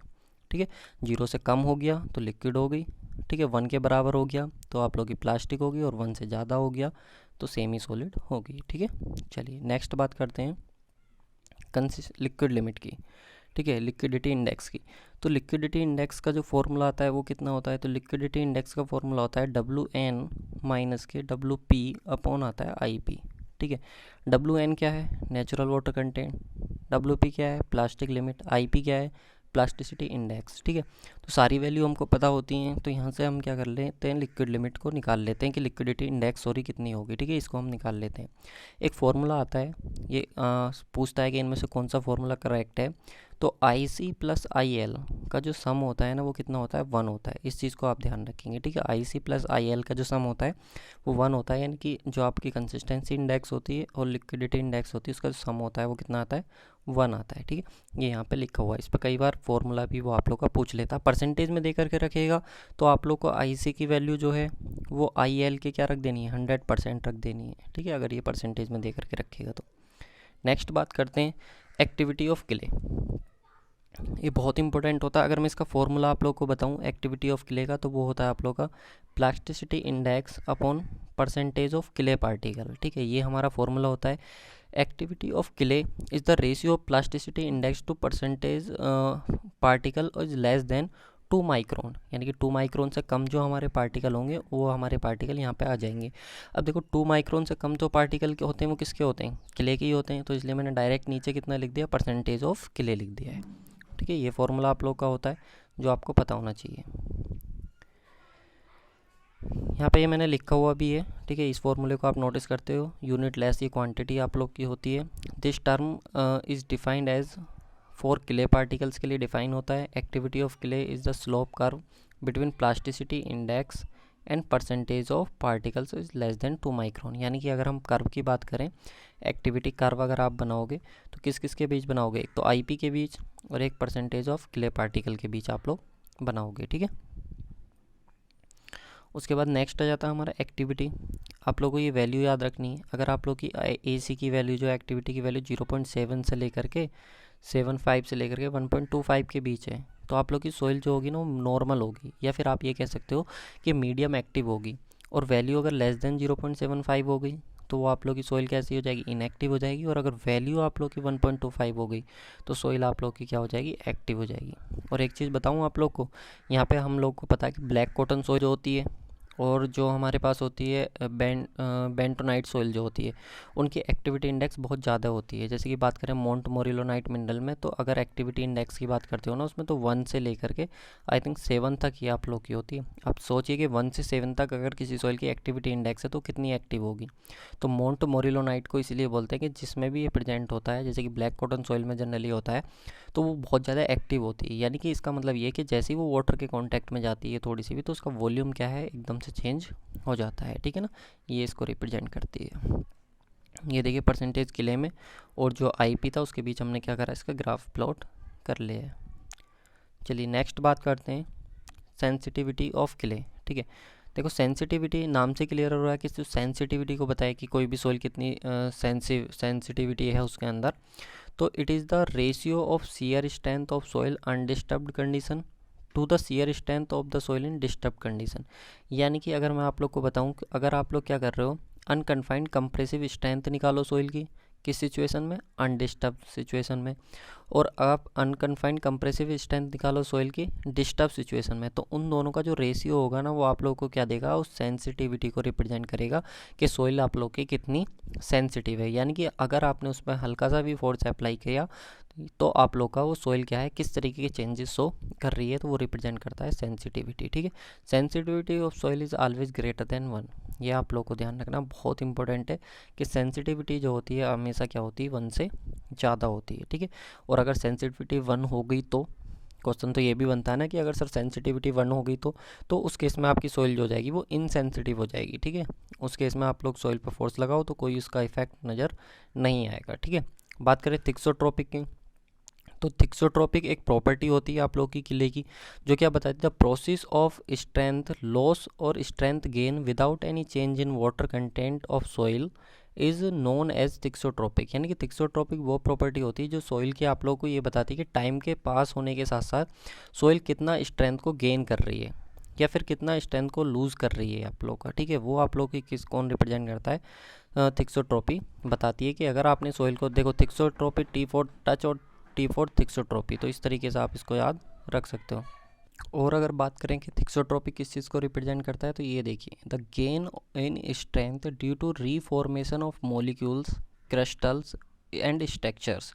यानी कि किसी भी सोइल के जो मॉलिक्यूल्स हैं और क्रिस्टल्स हैं उसके और स्ट्रक्चर है उसकी, ठीक है, वो रीफॉर्म हो रही है। यानी कि जब आपने उसको चेंज कर दिया था, उसकी शेप चेंज कर दी है, तो ये जो मॉलिक्यूल्स क्रिस्टल और स्ट्रक्चर है, जब ये रीफॉर्म हो रही है यानी कि दोबारा से अपनी स्ट्रक्चर को बना रही है, तो उसको बनाने में वो कितनी स्ट्रेंथ को गेन कर ले रही है, वो आप लोग किसको रिप्रेजेंट करती है, थिक्सोट्रॉपी उसको बताती है, ठीक है ना। ये आप लोग का है। चलिए नेक्स्ट बात कर लेते हैं, लेबोरेटरी डिटर्मिनेशन।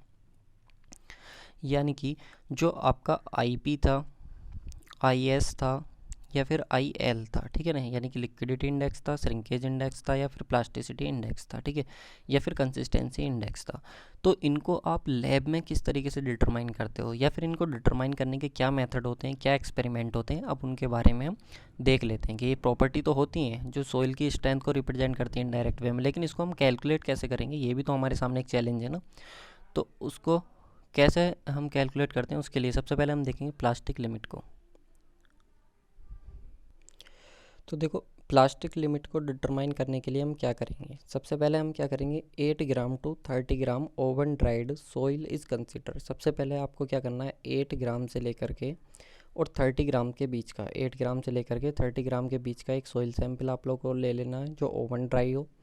फिर उसके बाद क्या करते हैं हम उसमें, some water is added in soil to make the soil paste. हम उसमें वाटर ऐड करेंगे और जो सोइल हमने ली थी उसका हम एक पेस्ट प्रिपेयर कर लेंगे, ठीक है। This paste is converted from soil ball to cylindrical thread. अब क्या करेंगे, जो हमने पेस्ट बनाया उसको बॉल की फॉर्म में बनाएंगे। फिर बॉल की फॉर्म में बनाने के लिए हम उसको क्या करेंगे, एक थ्रेड की फॉर्म में बनाएंगे, सिलेंड्रिकल थ्रेड, यानी कि हम उसको क्या करेंगे, एक धागे की तरह आप उसको कन्वर्ट करना शुरू करेंगे, ठीक है ना। तो अब जब आप उसको कन्वर्ट करोगे, तो अगर मान लीजिए आपका जो डायामीटर है उस थ्रेड का या उस सिलेंडर का, अगर वो 3 mm आप लोग को मिल जाता है, यानी कि जिस आप लोग को, अगर मैं कहूँ कि जिस वाटर कंटेंट पर, यानी कि जिस वाटर लिमिट पर अगर आप लोग को बात करें कि वो 3 सेंटीमीटर में कन्वर्ट आप लोग का हो जाता है, तो जब 3 सेंटीमीटर में आप लोगों का कन्वर्ट हो गया वो सोइल सैंपल जिस वाटर कंटेंट पे, उसको हम क्या बोल देते हैं, प्लास्टिक लिमिट हम उसको बोल देते हैं। ध्यान रखना, उसको हम क्या बोल देते हैं, plastic limit of that soil उसको हम कह देते हैं, ठीक है। अब इसमें दो कंडीशन होती है कि डायमीटर 3 mm से ज़्यादा हो जाए तो आपको वाटर और ऐड करना है, अगर 3 mm से कम हो गया, ठीक है ना, तो इसका मतलब क्या होता है, उसमें जो आपकी नीडिंग कंडीशन होती है, नीडिंग एक्शन होता है, उसको हमें क्या करना होता है, रिमूव करना होता है, यानी कि सम वाटर उसमें से कुछ रिमूव करना होता है, ठीक है। ये चीज़ आप लोगों को ध्यान रखनी है। चलिए नेक्स्ट बात करते हैं लिक्विड लिमिट की, ठीक है, क्योंकि आप लोगों ने देख लिया कि प्लास्टिक लिमिट आप लोग कैसे कैलकुलेट करोगे सोइल की। अब उसके बाद आता है लिक्विड लिमिट। लिक्विड लिमिट क्या होती है, WL। इसको कैसे पता करेंगे, तो इसके लिए देखिए क्या लिखा हो, सोइविट लिक्विड डिवाइस मेथड। एक तो ये आपके पास होता है और एक होता है आप लोग के पास कौन पेनिट्रेशन मेथड, ठीक है। ये दो मेथड आप लोग के पास होते हैं। अगर मैं एक और मेथड आप लोग को बताऊं तो आप लोगों ने काफ़ी फेमस वो नाम सुना होगा, कैसे ग्रांडे एपरेटस, ठीक है। तो जो कैसे ग्रांडे एपरेटस होता है वो भी आप लोग का क्या होता है, लिक्विड लिमिट को कैलकुलेट करने के लिए यूज़ करा जाता है, ठीक है ना। उससे क्या करते हैं, कैसे ग्रांडे से हम फ्लो इंडेक्स कर्व बनाते हैं, तो फ्लो इंडेक्स हमको मिलता है, और ये जो फ्लो इंडेक्स होता है ये कहीं ना कहीं हमें रिलेशन देता है किससे, शेयर स्ट्रेंथ ऑफ सोइल से। तो जो शेयर स्ट्रेंथ होती है सोइल की उसके इन्वर्सली प्रोपोर्शनल होता है। मतलब अगर फ्लो कर्व बहुत ज़्यादा है, यानी कि फ्लो इंडेक्स की वैल्यू बहुत ज़्यादा है, तो आपकी शेयर स्ट्रेंथ क्या होगी, कम होगी। इस तरीके से वो हमको कैसे ग्रांडे देता था, ठीक है। तो एक तो आपका सोविट हो गया, सोविट लिक्विड डिवाइस हो गई, और एक कौन पेनिट्रेशन हो गया, ठीक है ना। तो इनमें हम देख लेते हैं, ये हमको इतना कुछ खास करने की ज़रूरत है नहीं कि इनमें क्या क्या लगा होता है, इतना नहीं पूछेगा। अगर आप लोग को याद रखना तो बस ये याद रख लेना कि जो आप लोग का वो होता कौन पेनिट्रेशन मेथड होता है, अगर इंडियन स्टैंडर्ड के हिसाब से देखें तो आप लोग इन चीज़ों को याद रख सकते हो कि स्टेनलेस स्टील की कौन होती है ये, और सेंट्रल एंगल जो होता है इसका 31 डिग्री का होता है, और जो मास होता है वो 80 ग्राम का होता है, और पेनिट्रेशन ये इंपॉर्टेंट है बस इसमें से, कि जो पेनिट्रेशन होता है वो कितना होता है, इसमें 20 mm का आप लोग का पेनिट्रेशन होता है, ठीक है। ये चीज़ आप इसमें याद रख सकते हो। चलिए नेक्स्ट अगर हम बात करें डेंसिटी इंडेक्स और रिलेटिव डेंसिटी की, ठीक है।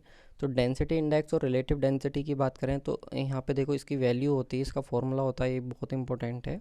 I D is equal to होता है ई मैक्स माइनस के E minimum upon E max minus के ई मिनिमम, यहाँ पे ई मिनिमम नहीं होता है, ई नेचुरल होता है, इंटू 100, ठीक है ना। ये फॉर्मूला हमारे पास आता है आईडी का। अब देखो जैसे नाम से क्लियर हो रहा है डेंसिटी इंडेक्स है, तो डेंसिटी इंडेक्स है तो जाहिर सी बात है सोइल के बारे में बताएगी।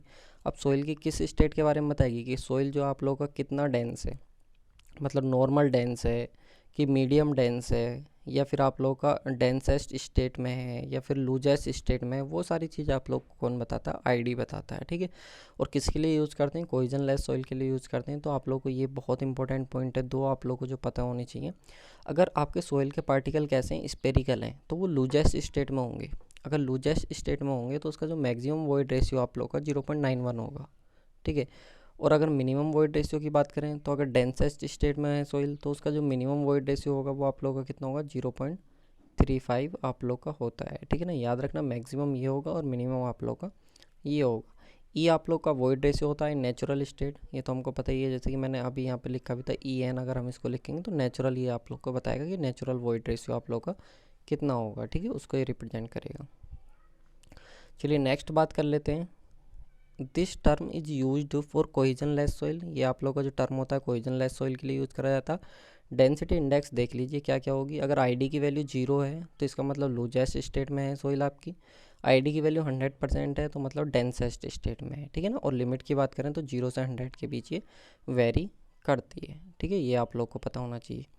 देखो आईडी डेंसिटी इंडेक्स निकालना तो उसके लिए आप लोग का एक फॉर्मूला होता है, ठीक है। इतना ज़रूरी है नहीं आप लोग को याद करना, ठीक है। चलिए नेक्स्ट बात कर लेते हैं कैसेग्रांडे की। जैसा मैंने आप लोग को बताया था, कैसेग्रांडे आप लोग का एक मेथड होता है जिसकी हेल्प से हम लिक्विड लिमिट को कैलकुलेट करते हैं। तो इसमें होता है क्या है कि कैसेग्रांडे के हिसाब से अगर आप देखोगे तो इसमें एक ग्रुप होता है आप लोग का, ग्रुप टूल होता है, ठीक है। 25 नंबर ऑफ रेवोल्यूशन पे आप लोग का ये करा जाता है। एक फ्लो कर्व यहाँ पे बनाया जाता है जिससे हमें फ्लो इंडेक्स हमें मिलती है, वो स्लोप जो होता है फ्लो इंडेक्स हमें वो देता है, ठीक है। बस इतना ही इसमें है और इससे ज़्यादा कुछ नहीं करना। बस ये फॉर्मूला आप लोग याद रख सकते हो अगर चाहो तो, कि जो फ्लो इंडेक्स का जो फॉर्मूला होता है वो W1 माइनस के W2 अपॉन कितना होता है? log N2 अपॉन N1, ठीक है। इसको आप याद रख सकते हो, इससे आप सोल्व कर सकते हो, ठीक है। यहाँ पे देखो जैसे कि मैंने आप लोग को बताया था कि फ्लो इंडेक्स का जो कर्व होगा अगर वो देखें तो शियर स्ट्रेंथ के साथ इन्वर्सली रिलेशन देता है, यानी कि आई एफ जो होता है वो शियर स्ट्रेंथ के साथ इन्वर्सली होता है। आई एफ ज़्यादा है शियर स्ट्रेंथ कम है, आई एफ कम है शियर स्ट्रेंथ ज़्यादा है। इस तरीके से ये क्या करते हैं? रिलेशन देते हैं, ठीक है। उसके बाद आती है नेक्स्ट टफनेस इंडेक्स, बहुत इंपॉर्टेंट है, फॉर्मूला पता होना चाहिए टफनेस इंडेक्स का क्या होता है। तो I T is equal to होता है I P upon I F, यानी कि जो टफनेस इंडेक्स होगी वो आप लोग की plasticity index upon flow index, ठीक है। ये आप लोग का होगा रेशियो, सही है। टफनेस इंडेक्स किसको बताती है? गेन ऑफ स्ट्रेंथ को, गेन ऑफ स्ट्रेंथ को रिप्रेजेंट करती है। जैसे जैसे आप वाटर कंटेंट को कम करते जाओगे तो सोइल की जो स्ट्रेंथ है वो किस तरीके से बढ़ेगी उसको रिप्रेजेंट करती है आप लोग की टफनेस इंडेक्स, क्लियर है। नेक्स्ट आता है श्रिंकेज इंडेक्स, इसका बिल्कुल अपोजिट। अगर आप वाटर कंटेंट को बढ़ाते जाओगे तो जो सोइल है आप लोग की वाटर कंटेंट को बढ़ाने पर यानी कि इंक्रीज़ करने पर और डिक्रीज़ करने पर किस तरीके से उसका वॉल्यूम चेंज होगा वो आपकी कौन बताता है? श्रिंकेज इंडेक्स बताता है। फॉर्मूला कितना होता है सर? W p माइनस के WS होता है, ठीक है। यहाँ पे जो होता है W प्लास्टिक लिमिट होता है, WS जो होता है वो श्रिंकेज लिमिट होता है, सही। तो ये आप लोग का फॉर्मूला हो जाता है। इसकी लिमिट की अगर हम बात करें तो यहाँ पे आप लोग देख सकते हो कि इसकी जो वैल्यू होगी, जो अगर आप मान लो कि निगेटिव आ जाती तो एग्जिस्ट ही नहीं करती है, वैल्यू हम 0 कर देंगे, ये हमको पता होना चाहिए। और प्रैक्टिकली आप लोग का एग्जिस्ट नहीं करता है, ठीक है। चलो नेक्स्ट बात करें वॉल्यूम श्रिंकेज की। तो वॉल्यूम श्रिंकेज का ये फॉर्मूला आप लोग के पास होता है, ये आप लोग को पता होना चाहिए, इसको भी याद करने की ज़रूरत नहीं है आप लोग को।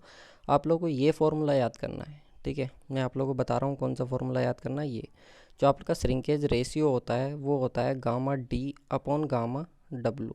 आप लोग को याद आ रहा होगा, आप लोगों ने ऐसा कुछ और भी पढ़ रखा है, स्पेसिफिक ग्रेविटी, जो कि होती थी आप लोग के पास क्या? 10 unit weight of solid upon unit weight of water. यानी कि यहाँ पे देखो कुछ रिलेशन नज़र आ रहा होगा। ये आप लोग का क्या होता है? गामा डब्लू होता है, मतलब सॉरी सिग्मा डी होता है और ये सिग्मा डब्लू होता है। गामा गामा डब्लू होता है, गामा डी होता है, गामा डब्लू होता है, गामा एस होता है और ये गामा डब्लू होता है, ठीक है ना। तो यहाँ से एक रिलेशन आता है गामा डब्लू को, जब आप यहाँ से सोल्व करोगे तो एक रिलेशन आ जाएगा। तो यहाँ से कई बार क्वेश्चन पूछा गया श्रिंकेज रेशियो का, तो ये दोनों चीज़ें देख करके रखता है और श्रिंकेज रेशियो आप लोगों से पूछ लेता है, ठीक है ना। तो ये चीज़ आप लोगों को ध्यान रखनी है, ठीक है ना। तो यहाँ पे देखो the shrinkage ratio soil is numerically equal to the mass specific gravity of the और ग्रेविटी वैन सोइल इन ड्राई कंडीशन, ये आप लोगों को पता होना चाहिए। ठीक है यार, ये पार्ट आप लोग को कैसा लगा ये बताना, ठीक है ना, क्योंकि एक पार्ट अगर बनाऊंगा तो ज़्यादा लेंदी हो जाएगा। ठीक है, आप लोग बताना ये पार्ट फर्स्ट आप लोग को कैसा लगा, इसका रिव्यू सब लोग देना। ठीक है, तब मैं पार्ट सेकंड लेकर के आता हूँ जल्दी से। ठीक है ना, तुरंत आप लोग बताना कैसा लगा, और बाकी पार्ट सेकंड में कोशिश करूँगा पूरी सोइल को क्या कर दूँ, कंप्लीट कर दूँ। जो क्ले मिनरल्स हैं आप लोग के, ठीक है, इसमें पूरी सोइल है आप लोग की वो कंप्लीट हो जाएगी। तो thank you student for watching this video lecture.